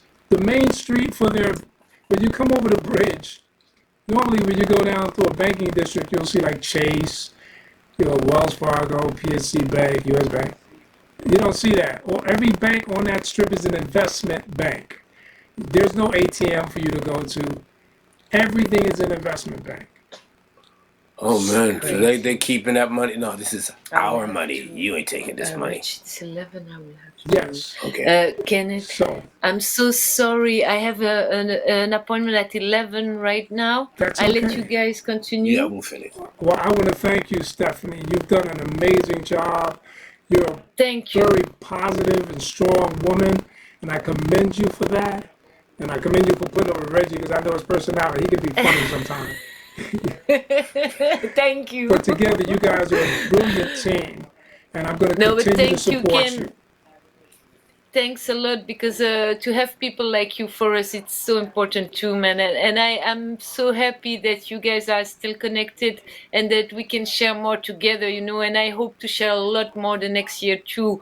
Whatever we can do, it's important, and we are here, you know, and we all try to do, you know, to put our little stone to these things that we want to build, you know, and but it's important to have really folks that understand that, you know, that understand that we are trying to do something good, and you too, you know, with your program, whoever, you know, listen to this, it's very important to have this, as you say, little when we own our own thing and we do our own thing, and we are trying to share with the maximum of people, and thank you for continuing to spread the word, because you were spreading the word 3-4 years ago for us, and you are still with us today, and it's really, really cool to have you. And I remember when you were at Blue Note also. Huh? You didn't come? No, you were at another gig. We met each other for real. I can't remember where, in New York. Might have been. I'm sure we met in one time, and it was like, I think 10 years ago. Yeah, I met you. You came at Blue Note. No, you That's didn't what came I was at going Blue. to say, because Reggie performed at the Blue Note. Yeah, so And that's we where I came out met for that. you. Yeah. But it was very short, and I remember your face stay and your name too, because Reggie say he's from really the time From of the hood. Staten Island. So, but it's really cool, and continue to do all what you do. You know. I appreciate everything you're saying. I appreciate the work you're doing, and you're absolutely right. We got to support each other. And Reggie is like a brother to me, because we grew up in the same projects at the same time, and we both left and became something of ourselves. You know, we didn't let society dictate what we were going to become. We could have retired from transit if we wanted to, but we pursued our dreams. And this whole family, For sure. his brother, his sister. That's the most important. Yes. And to say we came out of the projects is a big statement, because, you know, a lot of times people don't believe you can come out of the project and not be a drug dealer. You know what I mean? And you could achieve something. True. And we did it. And that's why I want to make sure that the people on Facebook see this, because he has a lot of family and friends on Staten Island that haven't heard from him in a while, including David, because David will probably see this too. Yeah, this is he's important. on my Facebook this is page. important. And that's what I want. I want people to remember, because back then that's what we were. We were a community. We weren't gang banging. We were playing basketball, playing sports, and listening to our music. And was it a village? It takes a village. It was like it takes a village to raise. That was our village. We had everything we needed. We had everything we needed right in that housing area. This is beautiful, you know, to still be there and to be connected. That's beautiful. Yeah. And the village is still there, you know, and as you say, if people of Staten Island can find out more about Reggie's music and what he wants to share also, you know, as far as the message, and continue and really give energy to each other, because that's what we need nowadays. It's a fucked up time. We need to lift each other up and continue to do this. So thank you so much. Thank you. You're welcome. I know you got to go, Stephanie, so you go do your thing. Blessings to you. Thank you, man. And we continue, we stay in touch. We speak from time to time. Yes. Anything that you have, just send it to me and let's go. All right? Perfect. Take care, man. Take good care. All righty. So, Reggie, anything you want to say in closing, man? Because I enjoy the conversation with you all the time, man. It's always been the same. When I speak with you, I'm going to learn something. I'm going to be entertained. And I tell people to look at your video clips, because your true personality comes out. When they hear your music is one thing, but to see your video clips that are on YouTube, it shows Reggie. And those that know you will attest to that. Yeah, that's the real Reggie. That's the funny side of Reggie. That's the serious side of Reggie.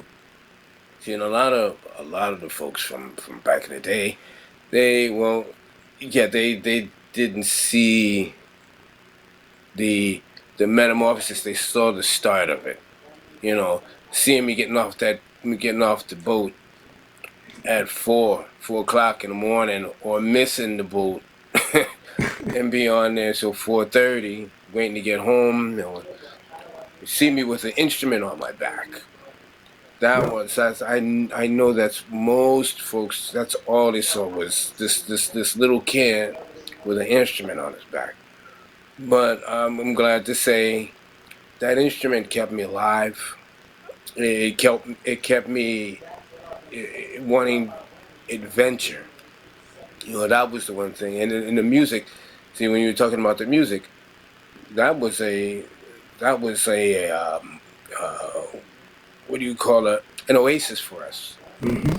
You know, it doesn't even happen anymore. Where you know, teenage boys can go to go to his friend's house to listen to music, to read liner notes.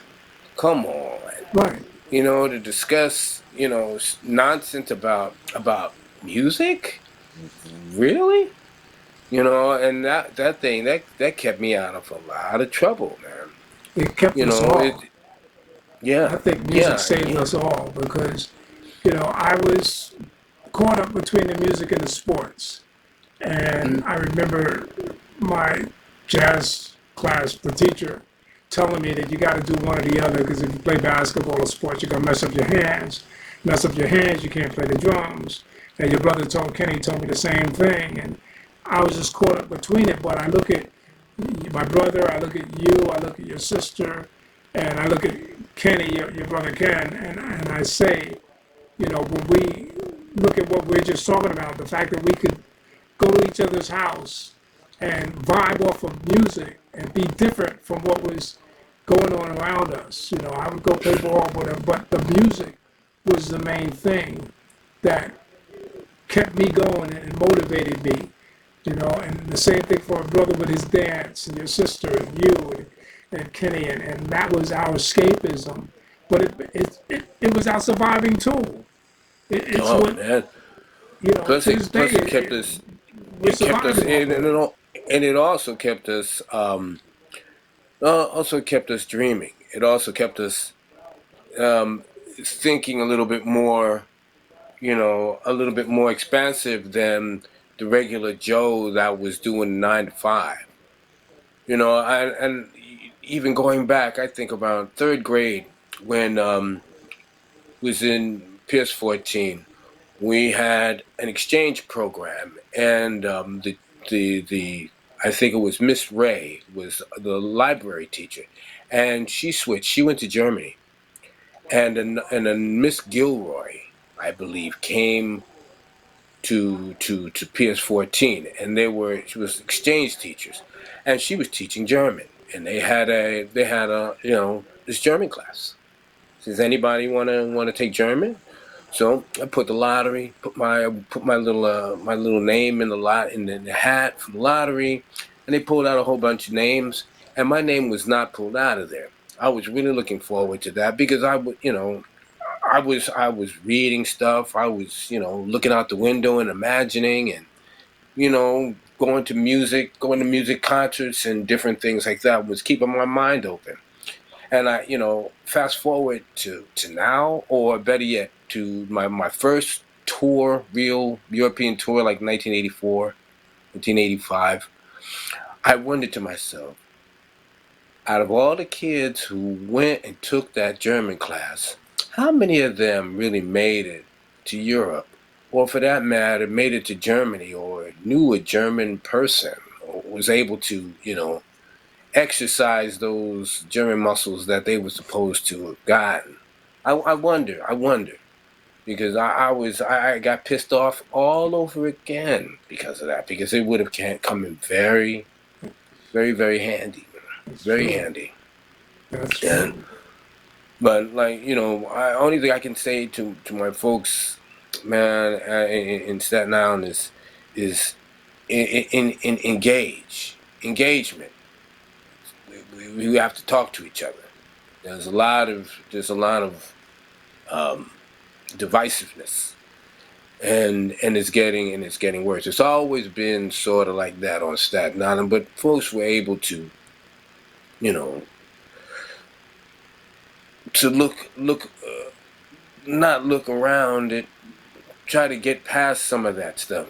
I too bad that folks didn't engage more and embrace more. There was a lot of denial. Because I went to Tottenville after I left music and art. When I was just practicing too much, I went out to Tottenville High School, and I met racism firsthand on a daily at times. Yeah. Not saying everybody, right, but there was a large element. And there was a large element of my white friends that were really pissed off about it. They were very upset. It's I have a lot of memories, and a lot of that stuff went into the CD. Wow. You know, some of the stuff. That's why I was so gravitated to what Oliver wrote, because I wanted to put music to that. And I've been writing some other stuff. I've been listening to a lot of lectures of black professor emeritus like John Heinrich Clark. Okay. You know, listening to assorted Malcolm X lectures, debates with James Spalding, and who was it? William F. Buckley. Well, yeah. I think the 65 debates. You know, it's been very, very eye opening. You know, and you talked about that Indian map. I was looking for my father's lineage, as he was a Choctaw Indian. Oh, wow. I was trying to find out exactly where his people were from, and you know, and then I saw a similar map that you saw, and I was like dumbstruck.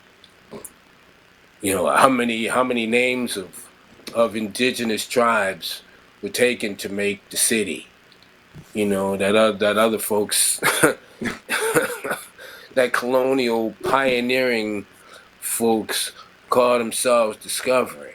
Right. You know, it's amazing. I've been getting myself educated just to understand what was going on, and it's the only thing I can say to people is you have to engage. You have to engage. I think what gets me is the denial factor that we're seeing from today's politicians, maybe the Republicans, that want to deny these things happen. How can you deny it when we got a physical map? You know, how can you deny that, you know, people were tortured and killed when we have the photos of it? You know, and how do you say we don't want to teach this to our youth? Because if we don't teach them, they'll be like you and I right now, like, wow, trying to figure out, they'll be worse than we are. Because they won't even know that Indian map existed. Because they don't want them to know that. Because if they know that, then they'll know that they took over the land. They stole the land from them. So they don't want them to know that. So I think, as your wife said, as a people, and I'm seeing that here in Florida with our governor, because when he first came into office, he was running against an African American, and everybody thought, you know, we got a chance with the African American. Well, he turned out to mess everything up. He was on drugs, and they caught him in a hotel with coke and gay dude or whatever, and that, you know, gave ammunition to the other side. And this governor just followed along with Trump. He was a follower of Trump, and he's worse than Trump, in my opinion, because at least Trump is honest. He'll tell you, I can't stand them, those folks, but this guy won't say that. He'll write an executive order that lets you know how he feels. But what I'm seeing in Florida is that more and more people who were supporting him are changing their viewpoint now, because they're looking at how dumb some of these decisions he's making are, and he's doing them back to back. I mean, he did the gay thing last week. Before that, it was the women's right of abortion, 15 weeks, no abortions after 15 weeks. Even if you were raped or molested, you can't have an abortion. That's another rule he put on the books.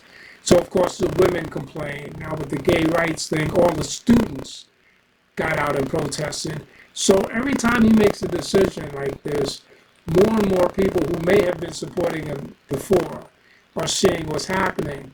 And it's happening in Texas as well, because these governors that in certain places are trying to do the same thing. They're trying to stop us from having voting rights or shutting them down. And it'll happen in one state. Next thing you know, next week it's in another state and another state. And they're all Republican states that this is happening in. But people are waking up to it, and they're realizing what's going on. So this year and 2024 are going to be very important for our culture, because if we allow these dummies to stay in office, it's only going to get worse. And now with this whole Russian war, that's bringing up other things. We're finding out that Mitch McConnell invested the teachers' union money into Russia. And the teachers are like, we didn't know our retirement. Yes, they're finding out that these politicians have invested the retirement funds of teachers and others in Russia. And now Russia's economy is flat, so all these teachers have no money in their retirement. And Ooh. yeah. And so what's he finna to do? He's finna get kicked out of office because they found out that he also, when they were trying to put restrictions on Putin, he was one of the people that fought against it. And shortly after, they said, okay, we can't put these restrictions on. Shortly after, Kentucky, which is where Mitch is from, got a new factory from a Russian oligarch. So a Russian oligarch was in his pocket. And so it's all coming out. And even here in Florida, there's a condominium where a lot of the Russian oligarchs own property. So now they're trying to seize that property. So it's crazy how all that was done in the dark is starting to come to light now with these politicians. And the chicken's coming home to roost. Hey, man, I'm seeing it from here. It's an ugly deal, and it really makes. I'm always running into conversations with people when they find out that I'm American. You know, especially with the with the Trump administration. I had to deal with this stupidum, with this idiot, and I had to explain to them that I had hate for him since 1985. Since when Herschel Walker got out of no, it was 83 when Herschel Walker won the Heisman and he left Georgia to come to the NFL. Now the Giants or the Jets were supposed to get him. I think the Jets were supposed to get him because they were like number 1 and number 2 in the lottery for a pick, and Herschel Walker was the man. So I was all in. Says yes. Stupid Donald Butthole Trump.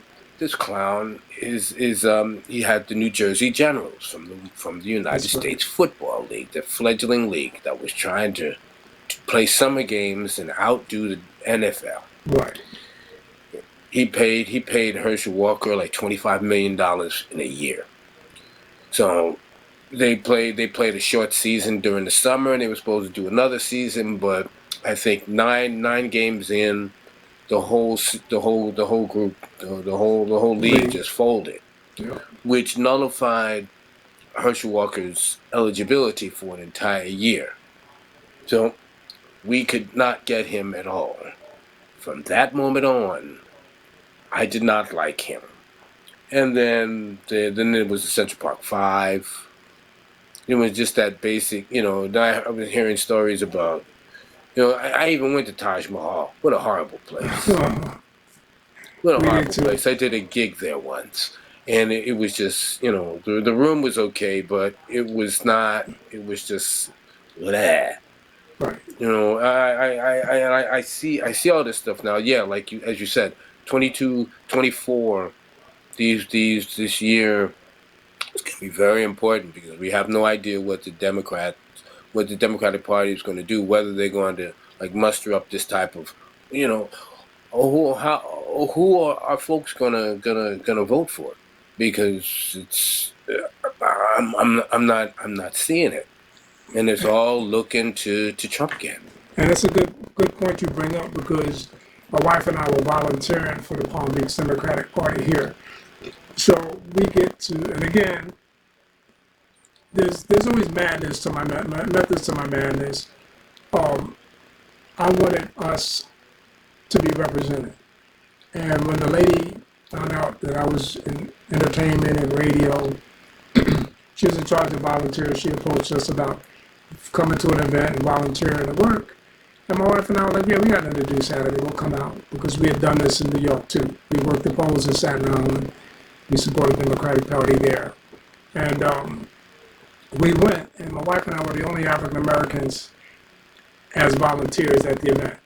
And I looked at my wife and I said, we are going to be really accepted by this group of people, because we're the good people, you know what I mean? We came out, we're the good guys. So every event they would invite us to work. And I told my wife, this is great, because I'm getting to meet every politician, everyone running for office, no matter what office it is, they're coming to these events. I've golfed with them, they have golf tournaments, and they're like, Ken, you know, we got a seat for you, you don't have to pay anything, just bring your clubs. I'm not a golfer, but I'll go out there and hit the ball just to be amongst them. And I've seen, even from the inside, the racism within the Democratic Party, where we have had some black people that are qualified, but when it comes to putting the support behind them, somebody fails to do that. You know what I mean? And I recently had the same lady tell me that about the group here in West Palm Beach. There was a brother here, DeAndre Poole. He's a doctor. He teaches at a college. He's been like second in charge for the West Palm Beach area. And the lady who was number one got promoted to state. So she's the head lady of the state. And he was going to run for office for, I think it was a tax supervisor office. And they wouldn't support him. And he came to me like, Ken, you know, will you help me with my campaign? Of course, man. You know, let's do some interviews. Let's get you out there, you know, boom, boom, boom. And we did a few things, and he had to muster up enough signatures to get on the ballot and all of that. And then he disappeared. And when I caught up to him, I asked what happened. And he was like, he was so upset because for so many years, 5, 7, 10 years, he had been working his way up as a volunteer through the Democratic Party. And now he was known as a second in charge. And instead of them backing him, they backed someone else. And he, you know, it took the taste right out of his mouth and mine. It's like, you know, now we have a fight that we have to win, or this guy is either going to be reelected. And he doesn't want to stop at governor. He wants to be president. Yeah. And oh, yeah. he wants to be president. And he actually said that. And at first he said if Trump runs, he'll step down. But then he got bold and he said he don't care if Trump runs or not. He's going to run. And of course, now Trump hates him. So they got their own family feud going on over there. But a lady hit me up the other day, and she said, we got to get this governor out. Does anybody know who is running against him in the Democratic Party? And that statement alone told me that the Democrats are not getting their people out there. So I wrote her back and I said, there's a lady named Nikki Freed that's running. And she said, thank you, I'm going to contribute to her campaign. I just wanted to know who was running against this guy. So the Democratic Party, not just in Florida, but all over, has to do a better job at picking a candidate that they will be strong and getting behind them instead of the internal fights. You know, we got a candidate that's running who used to be governor, but he was a Republican. Now he switched to Democrat. So do I have real faith in him really, you know what I mean, being a Democrat? Yeah, that's kind of like, what are you running on now? Right. I've seen the Democrats as a whole don't have a something to offer. There's no meat and potatoes. It seems like there's just like you said, there's a whole bunch of infighting. Nobody can get along. Nobody can muster up enough accumulative strength to get anything passed. Yeah. You know, it's like, come on, man, what is this? And just the whole U.S. politics it looks like it's eating itself. It's eating itself from the inside out, and it's going to leave everything else vulnerable, man. And the people that are really going to get screwed through this are you and me. You know, folks like us, and you know, and it's and really, to be honest, it's everybody, black, white, brown, yellow, red, whoever. Because if you don't have no dough, These politicians are about self right now. They've been that way for a while, but they're more overt about it. You know, it's about the money that they can. Like your wife was saying, they want to hold on to that power. That's what the problem is. They want to hold on to that power, and they'll do whatever it takes not to give up that power. That's why we have so many Democrats saying, I'm not even going to run. You know, when my term is up, I'm not running again, because the whole thing is garbage. It's too much infighting. You know, you got some things that make common sense. Okay, Republicans, Democrats, we agree a bridge needs to be built here. Then there'll be somebody that says, no, I don't agree. Like the one Democrat that voted against the big money bill that the president was trying to get passed. Yeah. You're a Democrat. You should have just said, okay, don't worry about, you know, who's going to pay for it, because for years the Republicans have been passing bills that increase their raises and their benefits, and, you know, we're spending money, and nobody controlled them or said anything. And now here's a chance for the Democratic Party to give to the people, and now you're concerned about who's going to pay for this. I wonder who are in, I wonder who's in these folks' ears, in order for them to do these 180s and assorted like spinaroos on situations. Like I said, in Kentucky, we're finding out that the Governor Mitch McConnell who's the minority rep in Congress. He's the one that votes everything down. When they were trying to get Trump kicked out, he was the one that convinced all the Republicans don't vote for it. And so Trump got away with not being prosecuted twice because of Mitch McConnell. Now they're finding out that Mitch is the guy that put the money in the Russians, you know, the school teachers' retirement in Russia, in a Russian bank. And everybody's questioning, like, what about America? Why couldn't you put that money in an American bank? You know? So this is what's happening. They're being found out. They're being found out. But they were calling dude Moscow Mitch from the jump. I said, oh man. See, this is a horrible state of affairs, man. And all of this stuff has reverberations over here. Yes. You know, U.S. politics affects and stuff that happens over here affects there. You hear some of these idiots talking on right-wing media. You know, what's that clown's name, Mr. Swanson? Okay. Your boy, Tucker Carlson. Yeah, ain't he? He's a Swanson boy, ain't he? Yeah. Yeah, right. Okay, yeah, he's Swanson money. Yeah. But he's talking about what do I care about what happens in the Ukraine? Says, I guess you don't do your homework. And I'm frightened because you have the ear of over 4, 5, 6, 7 million viewers, and you're spewing this bile, you know, and some stuff that is just bold-faced lying. You know, the owner of Fox News, what's his name? The millionaire. Rupert Murdoch. Rupert. He came out and he said, "Listen, people, Fox News isn't real news. We make up stories." He blatantly came out and said it. We are not real news. We make up stories to get subscribers. All we want is your dollar. We will make up a story. I'm like, wait a minute. Where's the FCC on this? That's entertainment. Right. That's what he's saying. Entertainment. He's saying we're just an entertainment company. We're not a real news outlet. But like you say, this entertainment company has 8, 10 million, 12 million, 20 million viewers at any given time. it's running red hot 24 hours a day. And I found out. See, I was telling Steph about the way the media runs in Russia.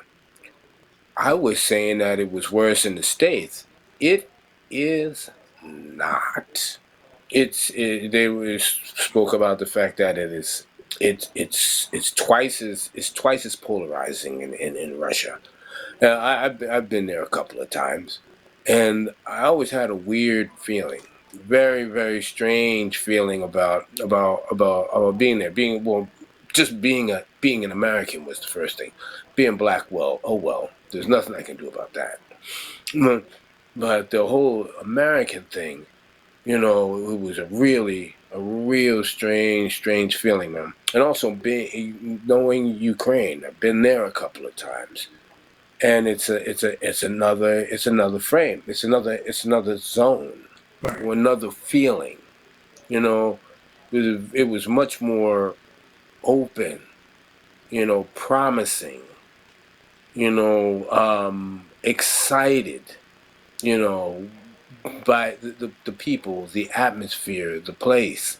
It was more on an uplifting thing, opposed to, being in. I was in Russia in 2003, and also again in 2008 or 9, and they were both heavy. It was just heavy, the vibe and energy. And once you start to get with some of the people, you can find out why. You got that specter of surveillance on you.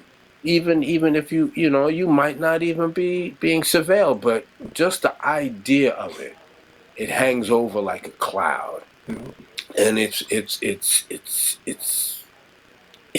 insane. I wonder how these folks can live like this, and all this madness is just clouding the world picture. Me and Steph were talking about the fact that you don't hear much about the pandemic, but cases are starting their uprise again. And we don't know what's going on again. Yeah. So I'm, and with all of that stuff going on, then you got racism. Yeah. You're right. That's why we gotta stick to the music. And then Marcus Strickland, he says in the teaser, in the trailer, that if this element of systemic racism wasn't evident, we could get a whole lot more things done, like saving our own lives. True. But we gotta we have to deal with folks that just don't want to the deniability is much easier to deal with than to take that on, to take it in, to own up to. No, you don't have to say you're sorry. You weren't there to doing that, but don't deny that type of stuff didn't happen. Don't say, well, don't give me any whataboutism. Let's all start to work together to try to change this. And I know I myself we're not going to see a change. I'm not expecting a change. Regardless of the message that this album, I know that will send. I'm looking forward to see where this album, this CD project, is in 20 years. I want to see that, because I think this is the type of machine that'll continue to move. I really want to get it to a larger audience. Also, some of my friends in entertainment, like and actors and film writers and all those types of folks, try to get it to these audiences, so it's different people and have that have the same views. I know there's plenty of them. Yes. I've shouted out to Malcolm, my buddy Malcolm Jabal Warner. Yes, he's rather hooked up in this fight also. You know, I would love to join forces with him and also with New York's own Spike Lee. You know, these types of people. You know, we just have to hope. I met Malcolm in Palm Springs, California, when his first project came out, and we spent probably half hour talking when I met him, and I was surprised that he was even a musician. You know what I mean? And when I heard his project, I was like, yo, you know, you're there. So I agree with you. He would be one of those people that would be great to get some music from him, get his insight on this as well. And Spike Lee just released a new project. You know who else would be good to get on this? The other filmmaker. This got his big studio in Atlanta, but he does the Medea stuff. He does all the Medea stuff because he's tied with Oprah. Reggie? Not Reggie Hudlin. No, man, the guy that plays Medea. Him too. The guy that plays Medea, I can't think of his name, but he's got his own. Oh, Tyler Perry? Tyler Perry. Tyler Perry. Okay. Yeah. Even though he's not political, his stuff really isn't political and cultural, he has the connections and he has the funding that can take this to another level. You know what I mean? Whereas Spike is definitely, this is a project that, yeah, here's Spike, this is custom made for you. You know what I mean? Get on it, do something with it. It just has to be a voice of some sort, or many voices, or the voice saying the same thing all the time. You know, it seems like it's getting some steam here in Europe. These folks are willing to deal with this problem. It needs to be spoke on. It needs to be stated. Yeah. And hopefully we can get to a wider audience here. But you know, one good thing is with Europeans, Germans in particular, their school system is geared, you know, to learning about what happened during the Holocaust, what happened during the World War II, and to be honest, so the young kids can understand what it came from, and also to understand what it looks like, to make sure you don't repeat the same mistake again. That's right. You know, and this is the thing that white America has a problem with realizing. It's not to make you feel like that, you know, that you were the one that was holding the whip, hit me in the back and calling me Kunta. You have to understand what it is. There's reasons for this. I can, you know, it made me think back to my dad. You know, just to see his struggle, to see what he went through. I see all of this in retrospect. You know, the drinking, the despair. I can see it all now, and the reason why. And the disparity in the 70s when we had the regression, when all the whole we had a serious job loss in the 70s, and also it was like an onslaught on beating on the black family, the black male of the family, with you know, pushing for zero tolerance and drugs, and you know, throwing drugs into the community, throwing heroin, and you know, or having those programs, those government programs that were supposed to make a better middle class, give people the opportunities that they deserve, at least to have a little bit, have a home. Be able to use that home and generate profit, and have what they call generational wealth. My father was always grasping at that kind of ring, trying to get, trying to get programs from the New York City Council on the Arts, New York State Council on the Arts, getting other programs and trying to get things going, man. And now to find out that these things were jerry rigged, they were just everything was rigged, and all those proposals that he wrote that were were denied was put on there. Now I know it wasn't because of the proposal was not liked. It had to be discrimination, because I saw my father go through these things with a fine-tooth comb. He was not a stupid man. This man was a genius. A mathematical genius. Working in integrated business machines in the 50s, which later became a new fledgling company called IBM. IBM, yeah.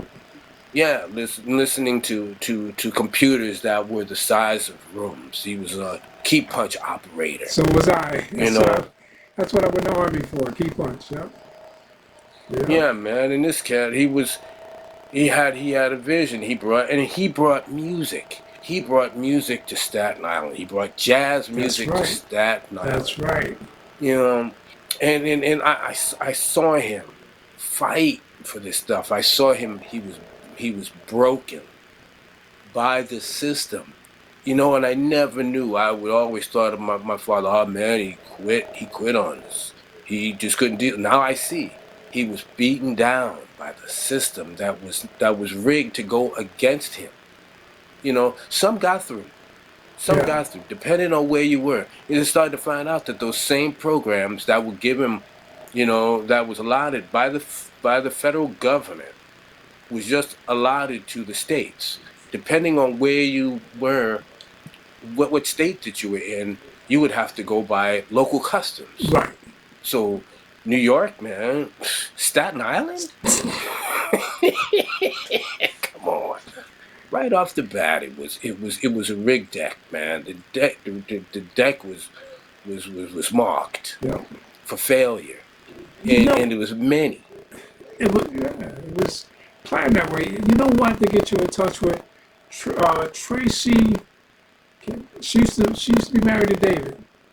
She's in Tracy charge Suffolk. of the New York City Jazz Museum, and I have a meeting with her next week because we're trying to help her put a radio station in there. But I definitely need to connect this project with her, and you with her. Okay. Because I tried to get in touch with her when the last time we spoke, and we went back and forth maybe once or twice, and then I kind of lost touch because I got very busy, and then pandemic hit. I'll get you her information because she's going after some grants and things to redo the whole place, put recording studios in there and the like, and she's got some great musicians on the board that you probably know. So what I'll do is I'll send you a link with her contact information and the website so you can check it out and get in touch with her, because I know she'd love to have you involved and promote your stuff on her site as well. And that's the National Jazz Museum of New York. I can't think of the exact name of it. And again, she's another Staten Islander, so she knows you, she knows the family, she knows what you guys have done musically. So it would just be a great addition to connect you guys together, especially now she's going after these grants and these funding. And it's all about jazz. So you definitely belong there. Man, unfortunately, when people look at this project, man, they kind of like get afraid because it's a large project, and we're really pushing to get the band, the people that are the composers on this CD to perform. That would be great. So it's numbering right now. It's around 14 people. So you can imagine that on the stage, and we'll be doing most of the music that is on this CD. That's great. I'm super excited and super terrified all at the same time. I because can it's imagine. huge. Yeah. It'll be great to have it come to fruition. But like you say, I can understand your thought process of how big this really is to make happen. A lot of things have to come together to make this happen. But I have faith in you, and I have faith in the Lord that this is what's needed, and so it will be.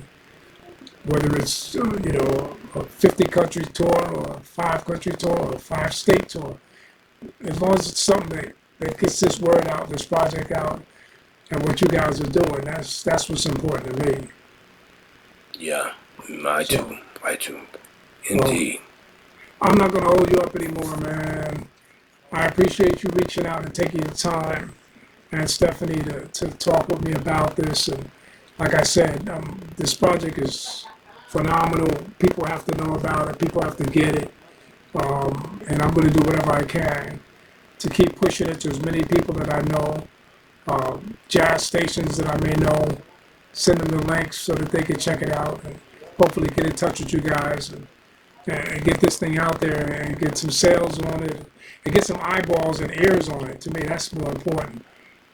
Just to get people aware of what you guys are doing on this project and all the other stuff, because you guys are coming out with great music and it just needs to be heard. All your music needs to be heard. All your videos need to be seen. And that's how I feel about it, man. Yeah, that's all we're asking for. We're here for the long run. I'm not looking for the 15 seconds or 15 minutes of fame, whichever that is. I would rather be, instead of being famous, like my uncle Mike Clark, great drummer of the Headhunters, says that, man, he doesn't chant to be famous. He chants to be remembered. And I would rather be remembered, That's right. by far. Right. So you remember that? Yeah, they were going for the righteous shit. Yeah. I think we better let's continue that. Yes. Well, I would just want to give folks a push, and we can start talking, man. I agree with you, Reggie. All right, man. Let me let you go. Get this out, so people see it, hear it, know more about it. And of course, like I said, all the releases that are out are on the radio station, and every week as a new one is released, it's already scheduled to start playing. And eventually all the tracks will be playing. I just wanted to follow your publicity campaign and make sure that, we release these singles on the radio at the same time the distributors are putting them out there to the public. Yeah, that's needed, man, because we have some videos that are also coming out along with some of these tunes, which just gives more bang to the buck. But there's like one tune, one of my favorites on there is from Marvin Sewell.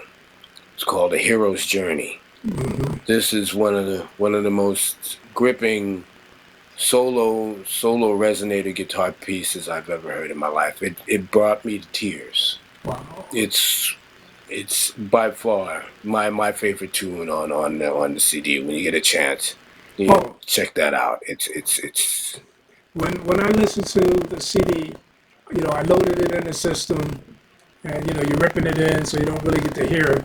I was more interested in getting it in, making sure all the titles and artists were typed in correctly and all of that. And then it was probably about 11 o'clock at night. And I know because my house starts to shut down. I have my system set up at 11 o'clock, the lights dim, 12 o'clock, the lights go out, kind of can't take your butt to bed, And so I had it on my phone, and I'm sitting in here, and I'm listening to it, and I'm finishing up work. And I couldn't stop. I took my phone into the bedroom, and I had the speaker on. My wife was asleep. I took it in the bedroom. I got cleaned up, and I just listened to the whole album. And I woke up my wife, and I said, "Babe, this project is sick." And she's not quote unquote a jazz. Well, let me rephrase that. She likes jazz more than R&B. Her favorite is gospel, but after that it's jazz. So I said, "You got to hear this tomorrow." And when I played it for her, I had to come in here and I played it for her. And you know, she was impressed. There were some tracks which I understood she couldn't relate to because, unlike you or I, she doesn't really get deep into the jazz world like we are. But she loved the project too. And she was like, wow, that's nice. Where did you get that from? I said, this is Reggie's new project. And she goes, wow, that's nice. And that told me something because she's not musically inclined. She's just a listener. She's just a fan. Nothing in the entertainment business.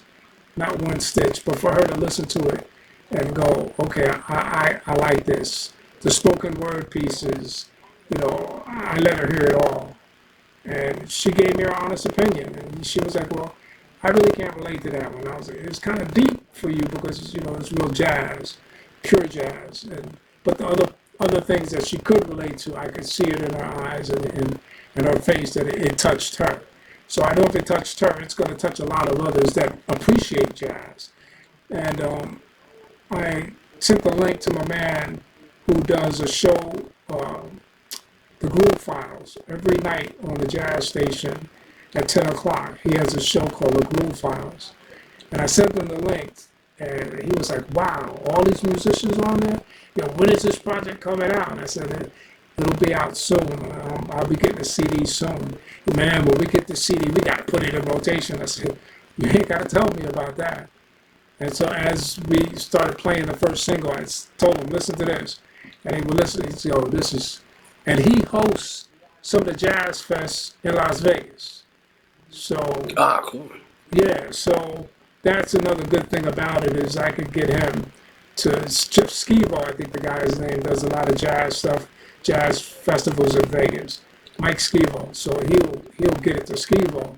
Hopefully they can book you guys, or at least he can play the music in the background or something like that, you know, while the festival's going on. But to me, the thing is to get it to as many jazz lovers as I can and just get it to generally anybody. I've got a couple of tracks playing on R&B station, you know what I mean, because they fit, you know, their awareness. Wake up, you know. I want them to hear those tracks. So again, this is a great project. It follows up with the other great work you and your wife are doing. So I commend you, man, and you've got my support. And I thank you for everything. I thank you for everything. Thank you for being in the fight, man. Because we need more. We need more like you. We're gonna keep like shaking the bushes and get more folks out. We need the musicians like you, man, to keep making this music. Eyes here, boss. I'm most definitely here, boss. All right. I'll talk to you later on, man. All right, man. Take care now. Thanks. Peace out. All right.